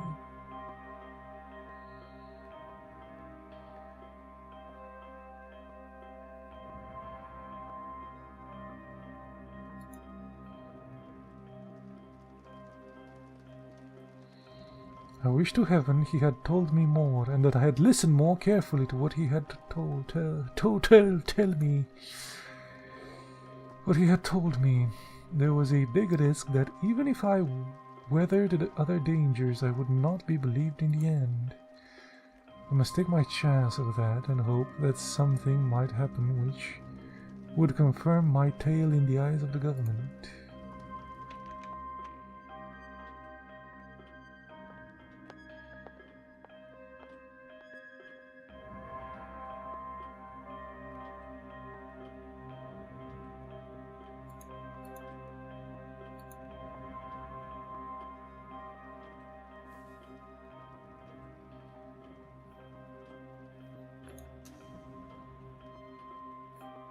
My notion was to get off to some wild distinction where my Weltkraft would be of some use to me, for I would be like a trapped rat in a city. Weltkraft? What the hell is Weltkraft? Worldcraft?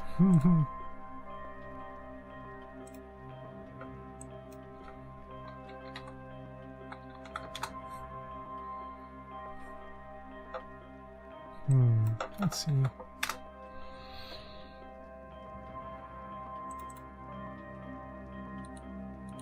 Man, this Merriam-Webster thing sucks. Let's go to a dictionary.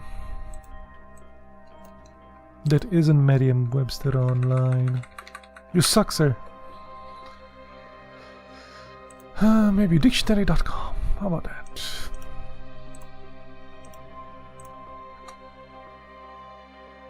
No results. Velcraft.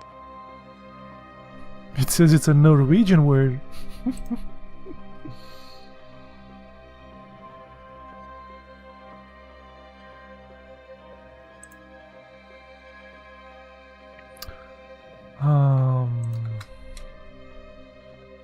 Veltcraft. Maybe if like they're separated. What's Velt? What do they say Velt is? The open country bearing grass, bushes and shrubs. Tightly forested, characteristic of parts of southern Africa. Ah, there we go, made sense. So the countryside of Africa, the one he's accustomed to. Very well.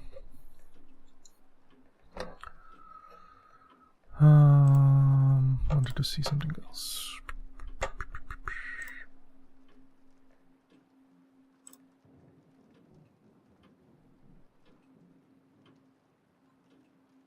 No, okay, it's fine. Everything is fine.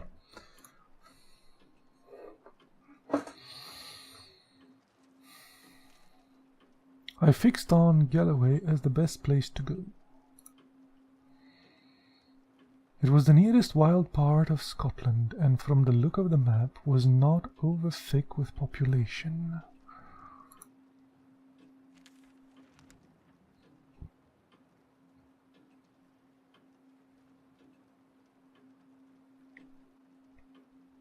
Train schedules. Okay. 7 on a Sunday. How was I to make my way to St. Pancras train station? I was pretty certain that Scover's friends would be watching for me outside. This puzzled me for a bit. Then I had an inspiration, on which I went to bed and slept for 2 troubled hours.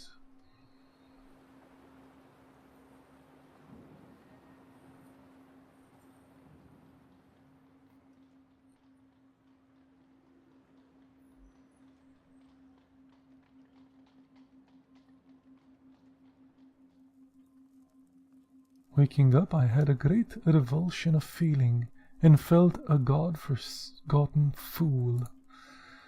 My inclination was to let things slide, and trust to the British police taking a reasonable view of my case.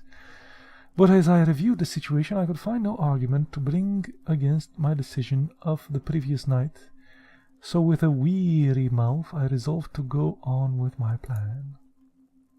Just leave the dead guy there? I hunted out a well-used tweed suit, a pair of strong nailed boots, and a flannel shirt with a collar. Ah, tweed. We've seen a commercial for tweed in the newspaper.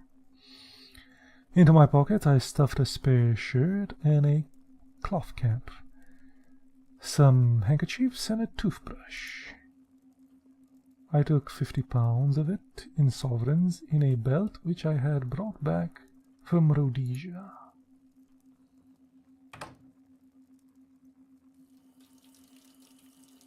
Okay, cleaned it of blood.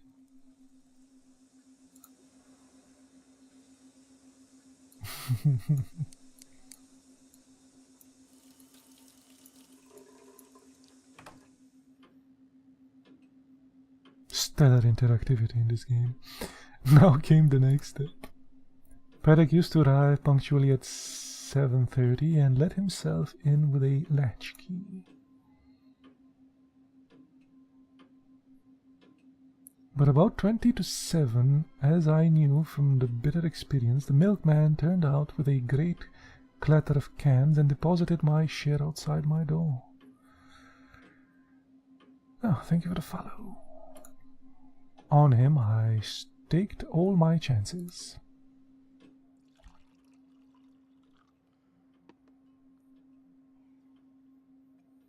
I went into the dark and smoked room where I breakfasted out of a whiskey and soda and some biscuits.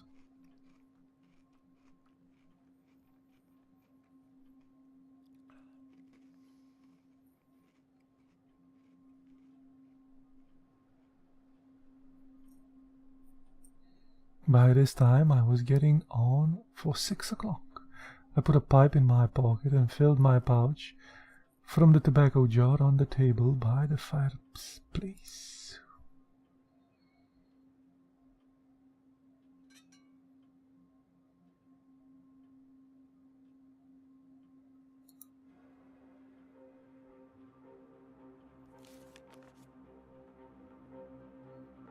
Pocketbook. It seemed a good omen.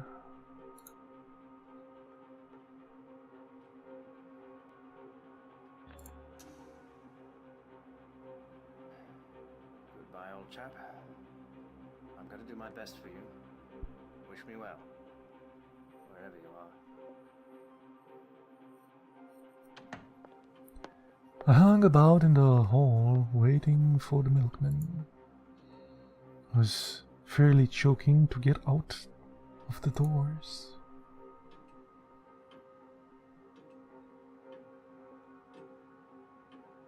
Why can't he just leave? The fool had chosen this day of all to be late. Okay.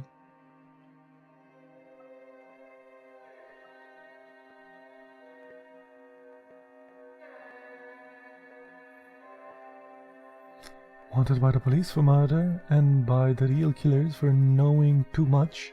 Hannah must flee London. Sure.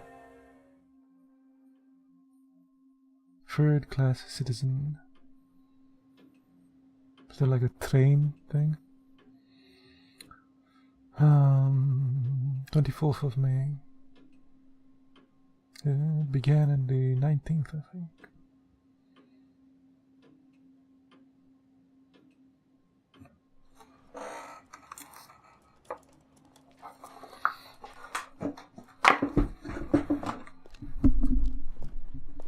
Ah, look, the milkman.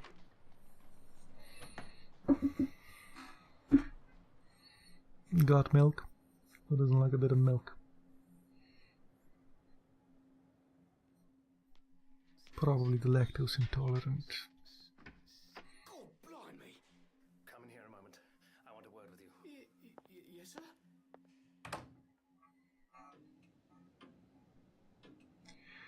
He was a young man about my height, with an ill-nourished mustache, and wearing a flat blue cap and white overalls.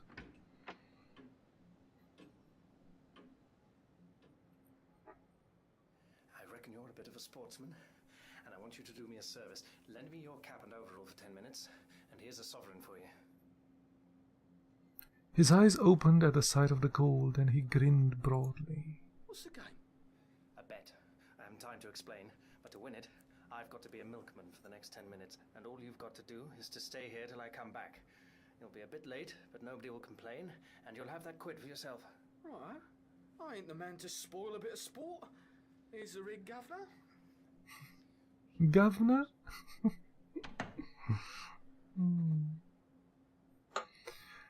Wearing his hat and overalls, I went whistling downstairs.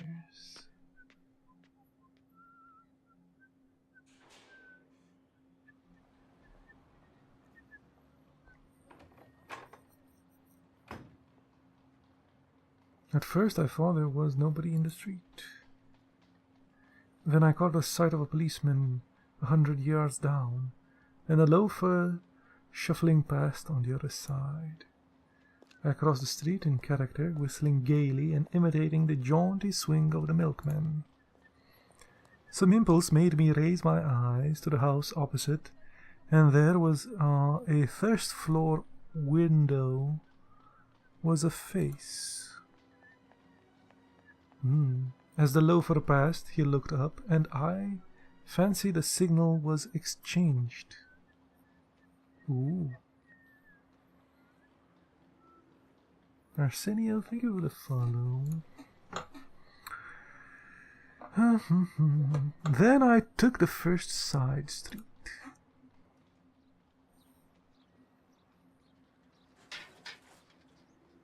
There was no one in the alley, so I dropped the milk cans inside the hoarding and sent the cap and the overalls after them.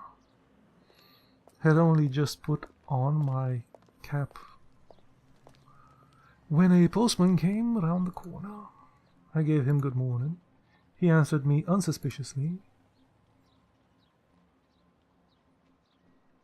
I guess the milkman and the dude don't know each other. The mailman and the milkman. Then I took to my heels and ran.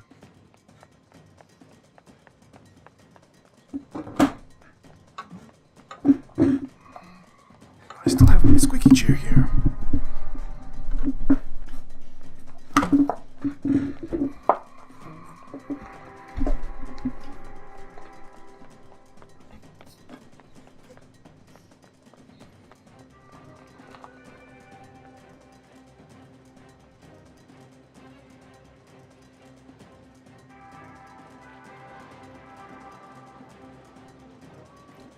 I had no time to take a ticket. A porter told me the platform. I saw the train already in motion.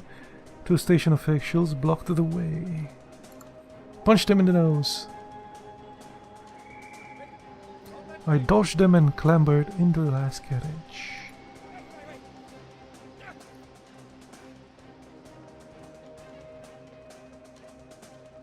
I had made it.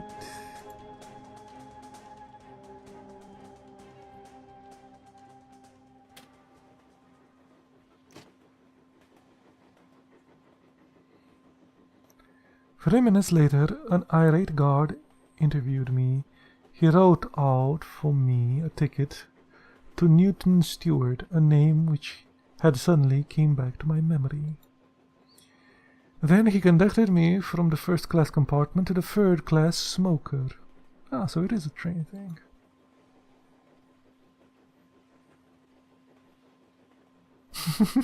Smoky.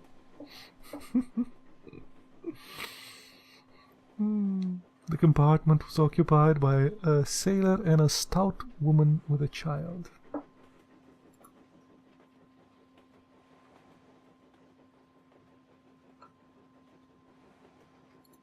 News.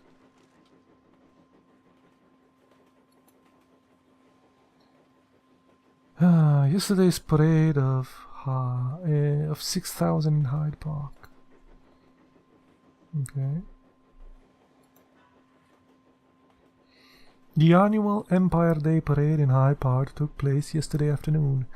Rain prevented the attendance of Lord Roberts, who had promised to take the salute, but in his place the Earl of Meath received a salute from 6,000 men and boys.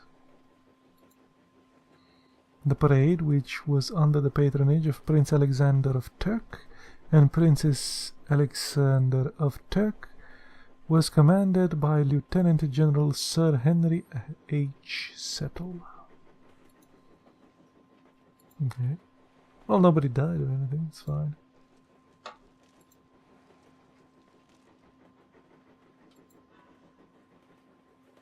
There's something else here. The seat?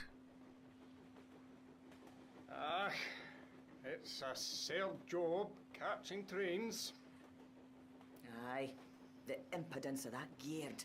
He needed a Scotch tongue to put him in his place. He was complaining in this way and no haying a ticket and her no fower till August 12 month.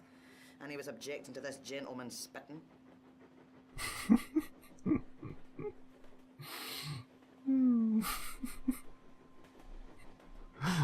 Okay. That was close to English. Gentleman spitting. I guess the baby was the gentleman spitting. I had a solemn time traveling north that day.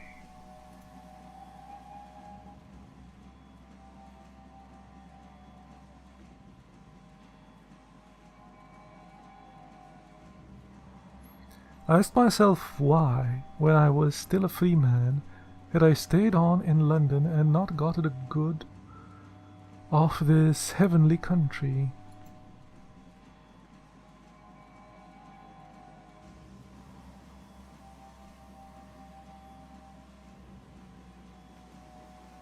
Then I got on Scudder's little pocketbook and studied it. Okay.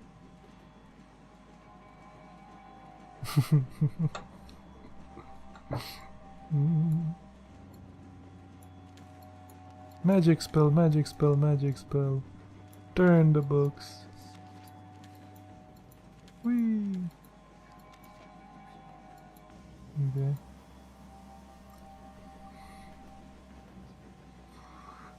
Ah, the writings. He's using a cipher, right? That's the thing. Like a code or something? I was certain that Scudder never did anything without a reason. And I was pretty sure there was a cipher in all this. Ah, the cipher. I have heard of things like chess and puzzles, and I used to reckon myself pretty good at finding out ciphers. These set of figures looked like they corresponded to letters of the alphabet. I tried for hours, but none of the words answered.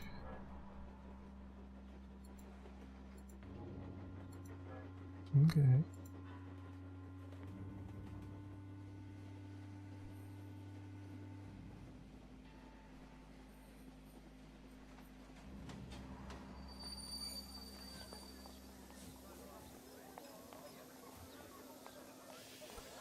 I woke up at Dumfries just in time to bundle out onto the crowded platform.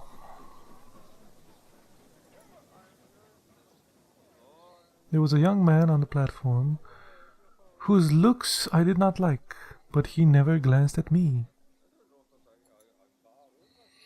I caught sight of myself in the mirror of an automatic machine. With my brown face, my old tweeds, and my slouch, I was the very model of one of the hill farmers who were now crowding into the third-class carriages. Well, that's good. The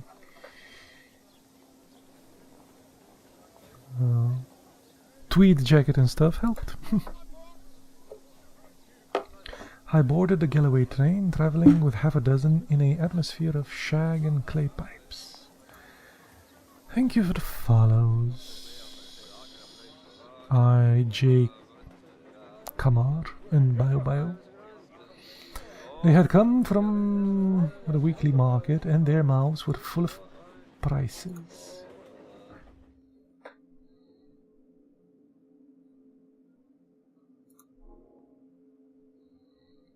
Above half the men had lunched heavily and were heavily flavored with whiskey, but they took no notice of me.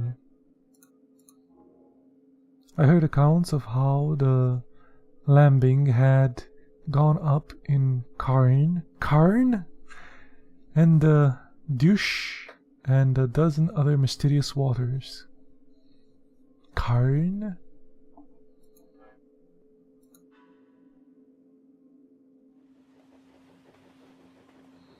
At about 5 o'clock the carriage had emptied and I was left alone as I had hoped.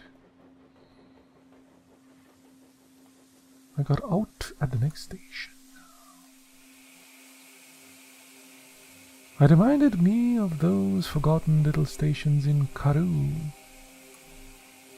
An old station master with his spade over his shoulder sauntered to the train, took charge of the parcel and went back to his potatoes. While a child of 10 received my ticket.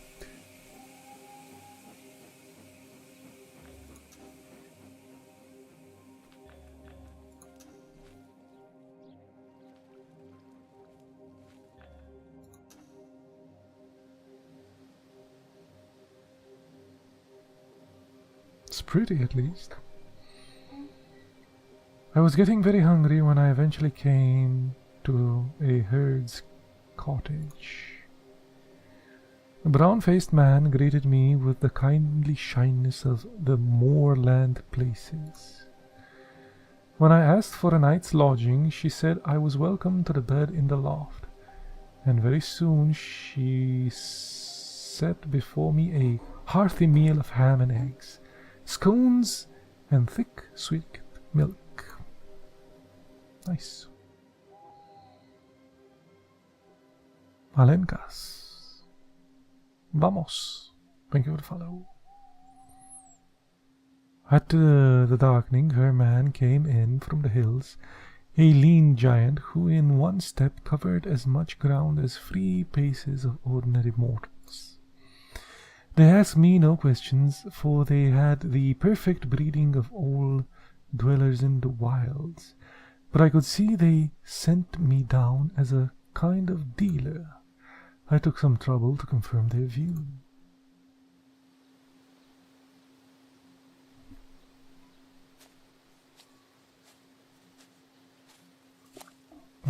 They refused my payment, and by the 6th of the next morning I had breakfasted and was stirring southwards again.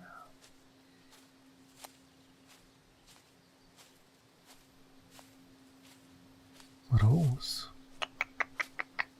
There are no rolls.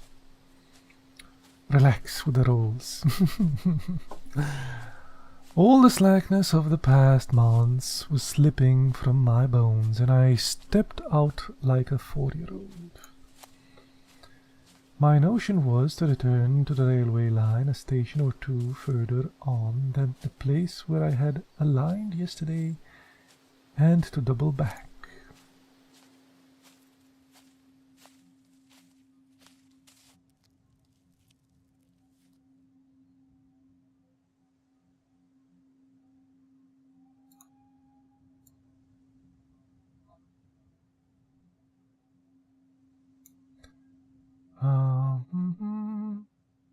I waited till I saw the smoke of the east-going train on the horizon.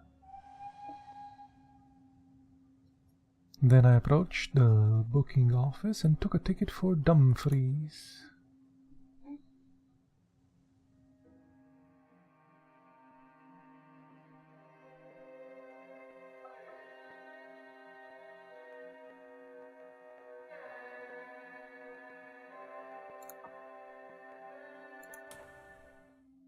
Sanctuary of the Inn.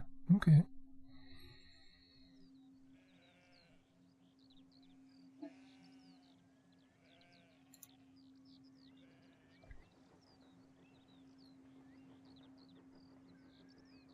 So we're in Scotland.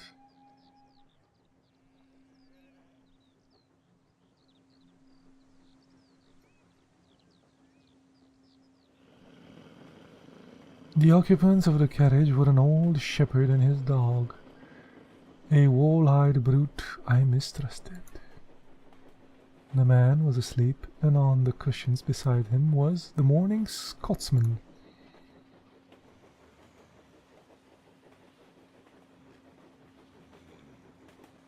One thing that is like the same as in the movie, this type of carriage with the door that opens outside the train, which is pretty neat. Because he could just like step out out of the train from this one, and every compartment having these. Pretty interesting. The paper, the Scotsman.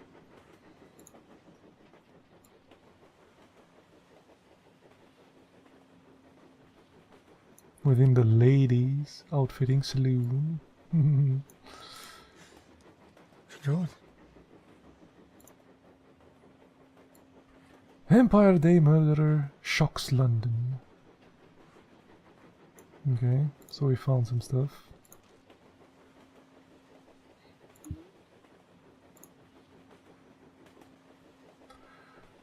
Portman Place killer on the run. Thought to be traveling north. That's where we are traveling, yes. Missing airmen. Suffragette outrages. Missing airmen. Feared disaster to Mr. Hamel. Mr. Gustav Hamel, the well-known aviator, whose intention to attempt the transatlantic flight was announced last week, was expected in London on Sunday morning in order to take part in the aerial derby competition arranged for the afternoon.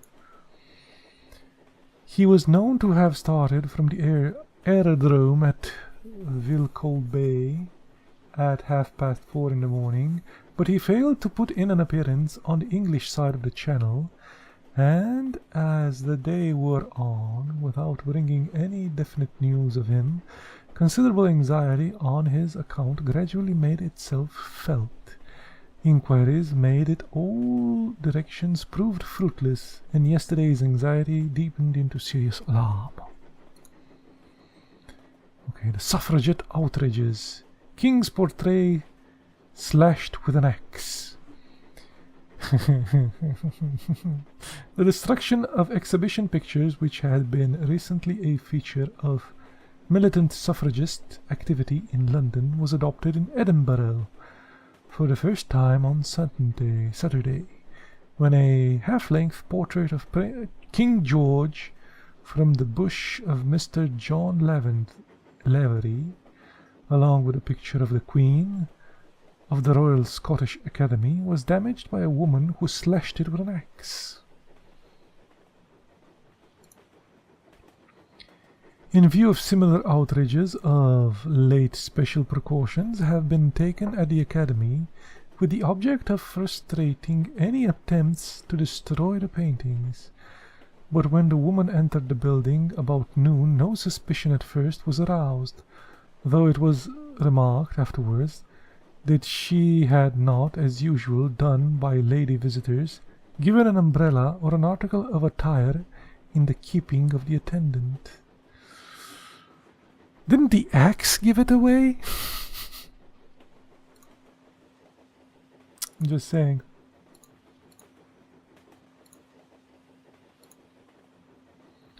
Portland police killer on the run, travelling north. New twists and turns in the case of the Portland Place murderer of Scotland Yard releases its prime suspect and reveals that the true criminal has escaped the capital.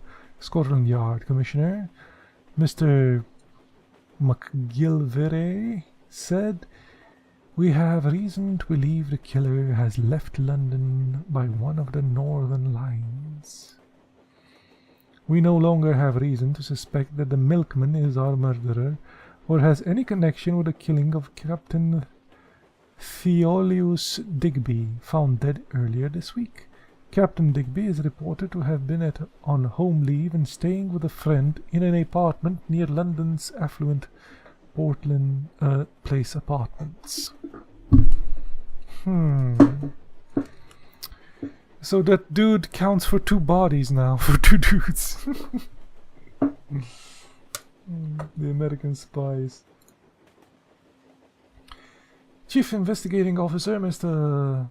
Scafé told the Times, "This was a brutal slaying of an honorable man. We urge anyone who may have seen or heard anything on the night of the 23rd of May to come forward and make yourself known. The owner of the apartment in question, Mr. Richard Hannay, is still missing." Hannay. That's me.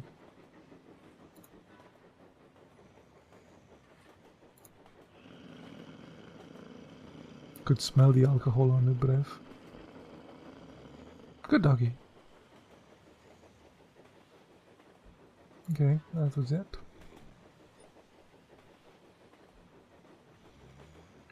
We are approaching the station at which I had got out yesterday.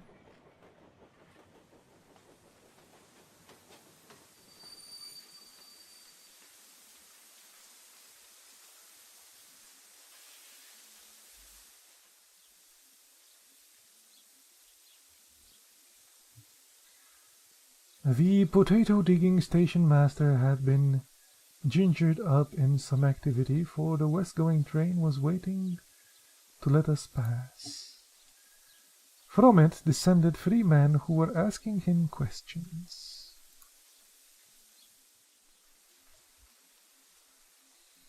Sitting well back in the shadow, I watched them carefully.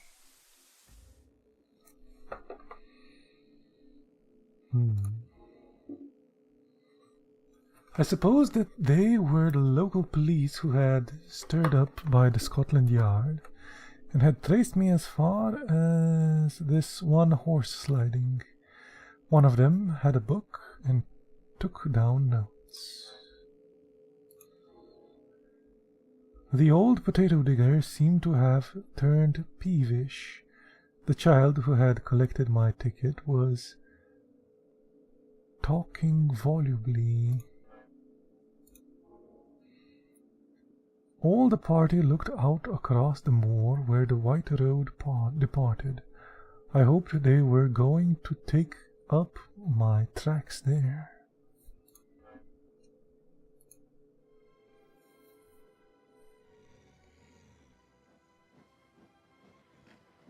Hello, sobering nog.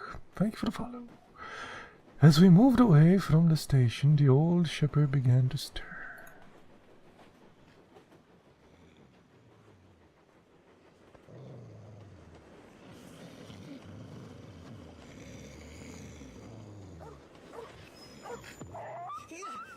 Quiet, you Where am I? Oh, where am I? You're on a train, travelling east towards Dumfries, in Scotland. Oh, that's what comes of being a teetotaler. Teetotaler? I don't think tea had anything to do with it. I expressed my surprise that in him I should have met a blue-ribboned stalwart. I'm a strong teetotaler. I took the pledge last Martin, miss, and I haven't touched a drop of whiskey since then. Not even a hugmanay, though I was sair tempted. That's what I get. I heat better than hellfire and twine looking different ways for the Sabbath. What did it? Here, a drink they call brandy. Being a teetotaler, I keep it off the whiskey, but I was nip not there this brandy, and I doubt I'll no be wheel for a fortnight.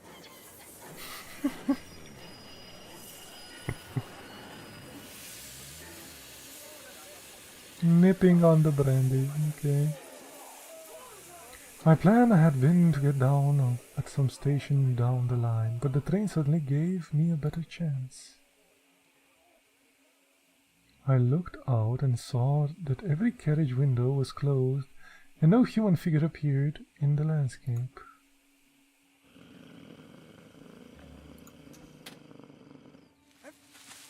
So I dived quickly from the carriage. Yeah, there you go. You don't see this in trains anymore, going down this, just out of the door like that.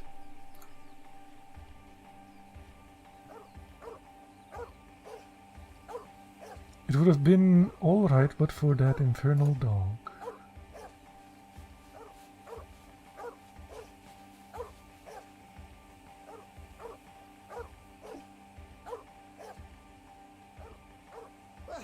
Where am I? Oh, where am I? He's jumped. He's jumped to his death.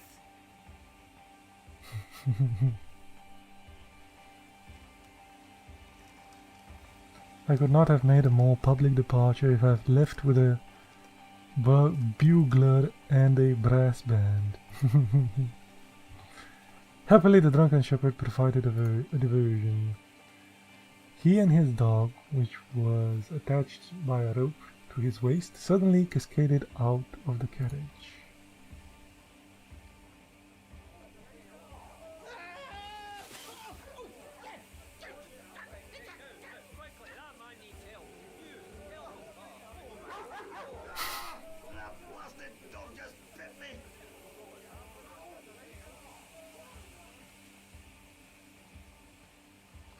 They had forgotten me. Cool.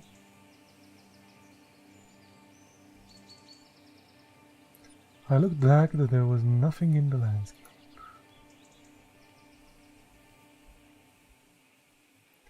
For the first time I felt the terror of the hunted on me.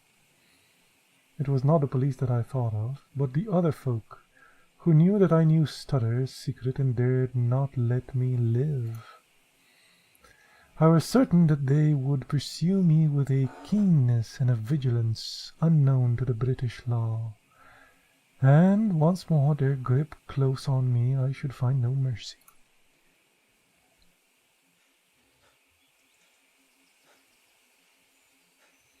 The mood did not leave me until I had reached the rim of mountains and flung myself parting on a ridge high above the young waters of the river.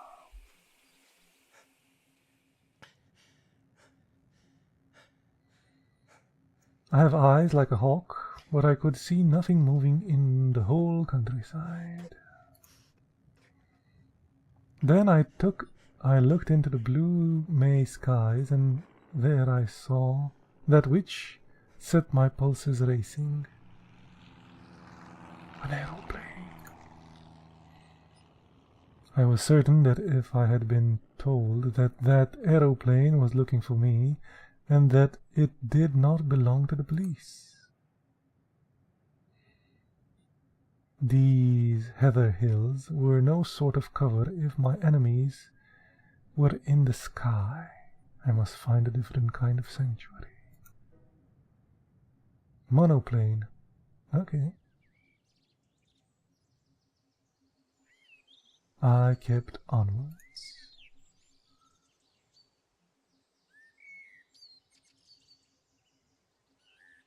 About 6 in the evening I came to the moorland.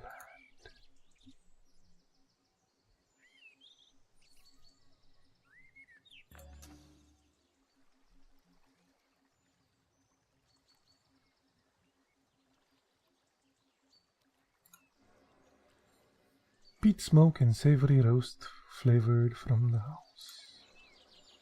Okay. As then a griffin through the wilderness with the wing step. Oh. As when a griffin through the wilderness with winged step o'er hill and moory dale pursues the Arimaspian. Okay. That was lower volume than the rest. Good evening to you. It's a fine night for the road. Is that place an inn? At your service. I'm the landlord, sir. And I hope you will stay the night, for, to tell you the truth, I've had no company for a week.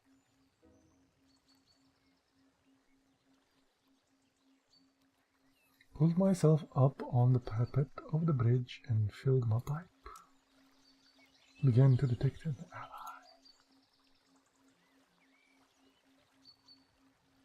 You're young to be an innkeeper? My father died a year ago and left me the business. I lived there with my grandmother. It's a slow job for a young man, and it wasn't my choice of profession. Which was? He actually blushed. I want to write books. And what better chance could you ask? Man, I've often thought that an innkeeper would make the best storyteller in the world. Oh, not now. Maybe in the old days when you had pilgrims and ballad makers and highwaymen and mail coaches on the road. But not now. Nothing comes here but motor cars full of fat women who stop for lunch and a fisherman or two in the spring and the shooting tenants in August. There's not much material to be got out of that. I want to see life, to travel the world and write things like Kipling and Conrad. But the most I've done yet is to get some verses printed in Chambers' journal. I looked at the inn standing golden in the sunset against the brown hills. I've knocked a bit about the world, and I wouldn't despise such a hermitage. Do you think that adventure is only found in the tropics or among gentry in red shirts? Maybe you're rubbing shoulders with it at this moment.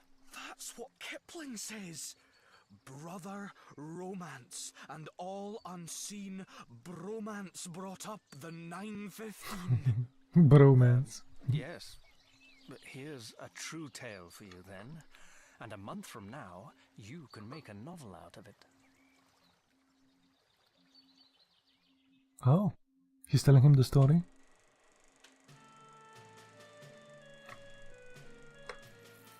A story of epic proportions?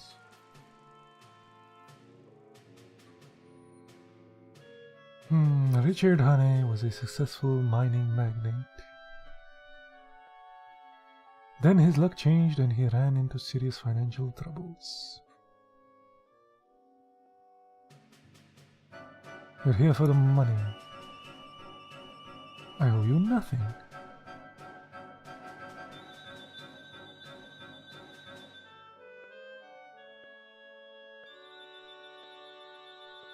Thugs chased Hannay across the Kalahari.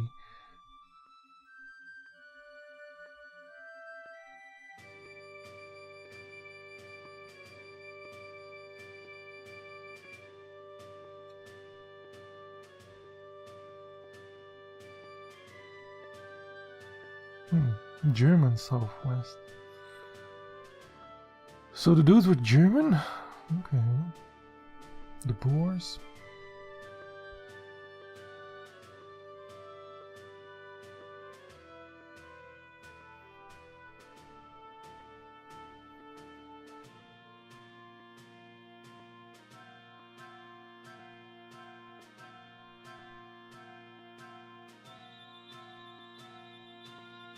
He got away and fled to London.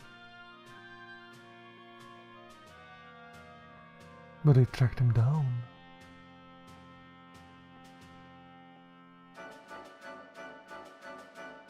My hat!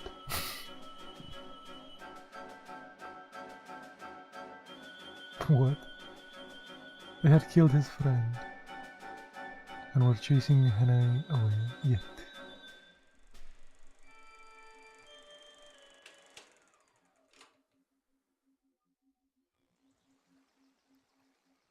You're looking for adventure? Well, you found it here. The devils are after me and the police are after them. It's a race that I mean to win. By God! It's all pure Rider Haggard and Conan Doyle! You believe me? Of course I do! I believe everything out of the common. The only thing to distrust is the normal. He was very young, but he was the man for my money. Okay. I think they're off my track for the moment, but I must lie close for a couple of days. Can you take me in? He caught my elbow in his eagerness and drew me towards the house.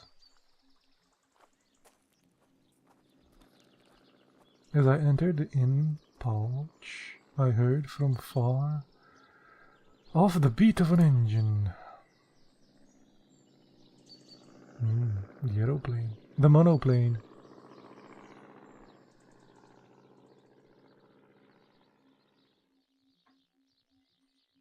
He gave me a room at the back of the house with a fine outlook over the plateau. I smoked in a chair till daylight, for I could not sleep.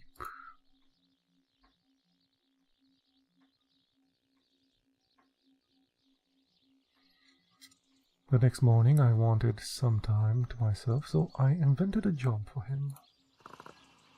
He had a motorcycle and I sent him off next morning for the daily papers, which usually arrived at the post in the late afternoon. I told him to keep his eyes skinned and make note of any strange figures he saw, keeping a strange sharp lookout for motors and aeroplanes. Then I sat down in the real earnest to Scudder's notebook.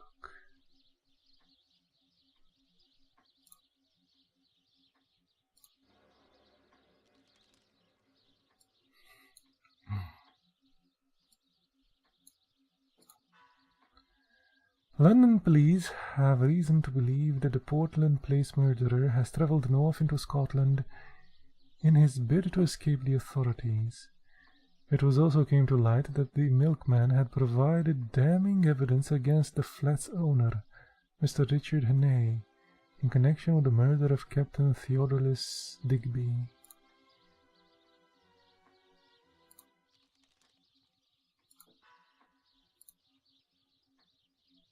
He told me that he was playing a game, said the milkman. He needed to be a milkman for half an hour, and I delivered, and I believed him. But he never came back. He took my hat and my coat too, the thief. The milkman's uniform has since been discovered behind a hoarding in the alley opposite Mr. Hannay's apartment.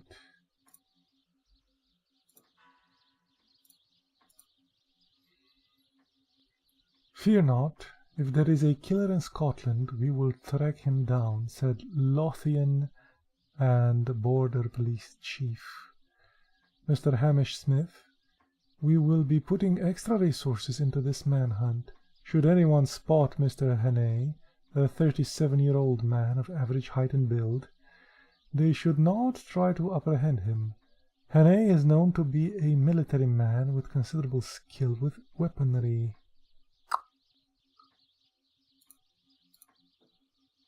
They're getting closer.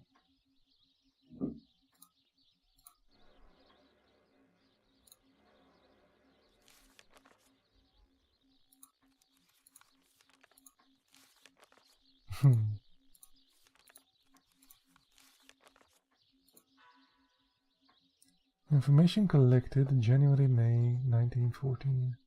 Frankly P. Scudler.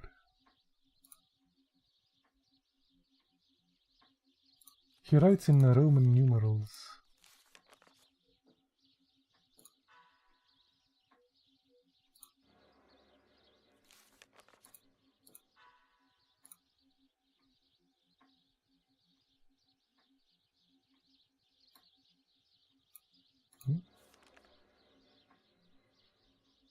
I was born in the land of Scotland, when the heather was turning brown. I grew in the hills of Scotland when wanted to leave my town. I was born in the land of Scotland. Please take me away. Those desolate plains of Scotland are not where I wish to stay. Poor dude.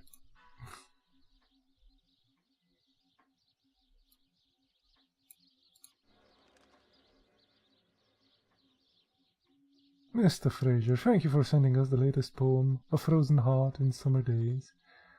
We would be delighted to publish your poem in the January issue of next year.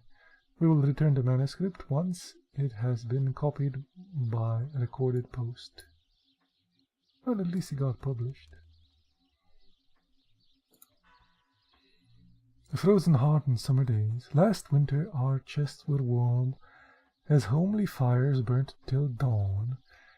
The inn was full with passing trade, a perfect home for travellers bade. The spring was pleasant, and a new life did spring. We cooked up pheasant that my father brought in. But things did not change as the sun arrived, but things did change as my father died. The place came empty, my thoughts were lost. The passing of life is the eternal cost. Rhymes.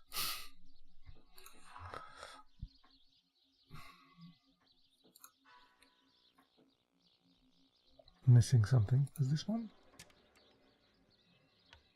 Innkeeper's study cupboard. Okay. Nothing to see here. Lots of papers. That was it. Okay.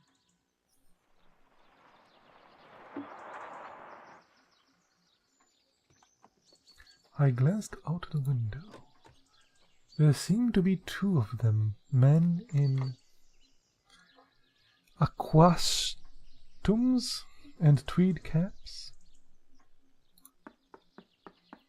One was slim, the other was sleek. That there was the most I could make of my reconnaissance.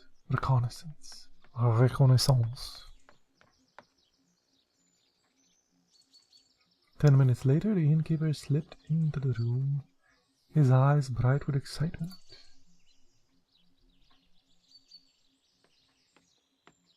There's two chaps below looking for you. They're in the dining room having whiskies and sodas. They asked about you and said they'd hoped to meet you here. Oh, and they described you jolly well. Down to your boots and shirt. I Damn. told them you'd been here last night and gone off on a motorbicycle this morning. And one of the chaps swore like a navvy.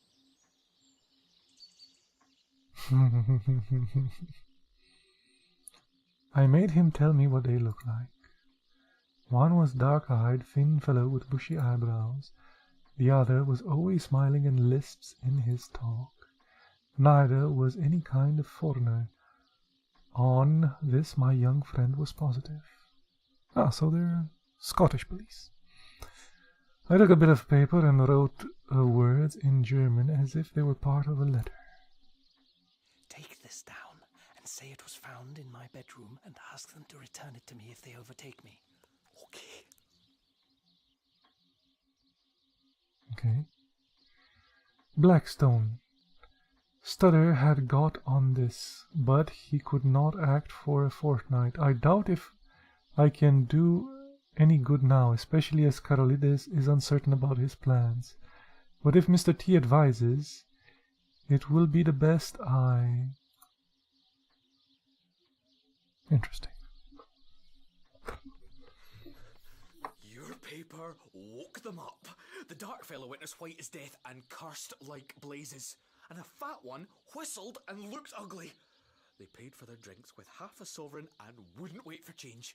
Now, I'll tell you what I want you to do. Get on your bicycle and go off to Newton Stewart to the chief constable. Describe the two men and say you suspect them of having had something to do with the London murder. You can invent reasons. The two will come back, never fear. Not tonight, for they'll follow me 40 miles along the road, but first thing tomorrow morning. Tell the police to be here bright and early.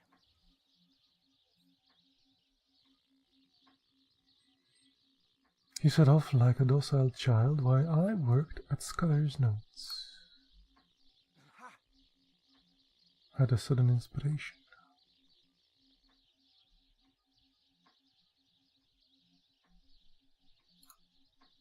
Scudder had said Julia Kiezytsny was the key to Karolides' business, and it occurred to me to try it on this cipher. It worked. The 5 letters of Julia gave me the position of the vowels.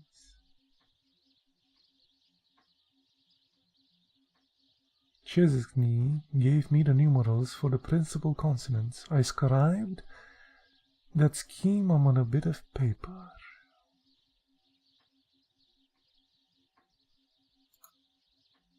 In half an hour I was reading with a whistling face, and fingers were drummed up on the table.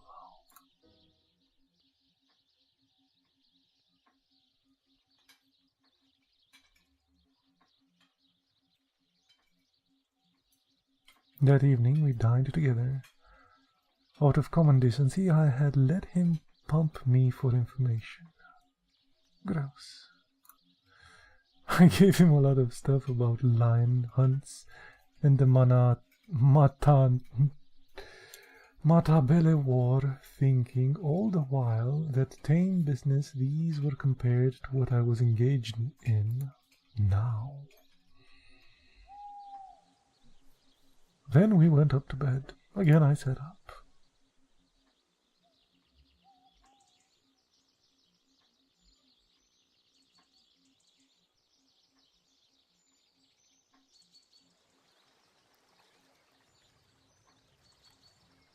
I had finished Scooter's book.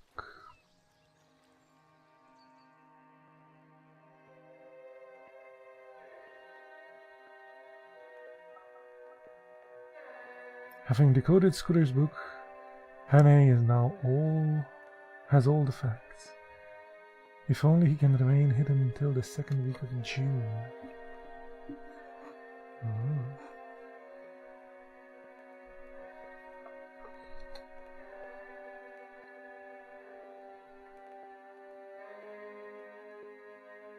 Well, I've been at this for 2.5 hours.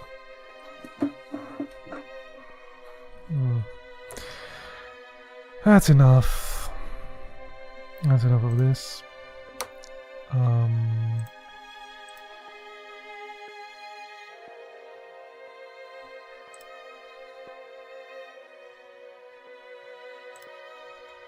go eat something. Thanks for everybody stopping by. If you found this interesting, you might as well download the book. It's free. Find it in the Project Gutenberg site there. This is literally like a light reading of this book, so you can go here and download it.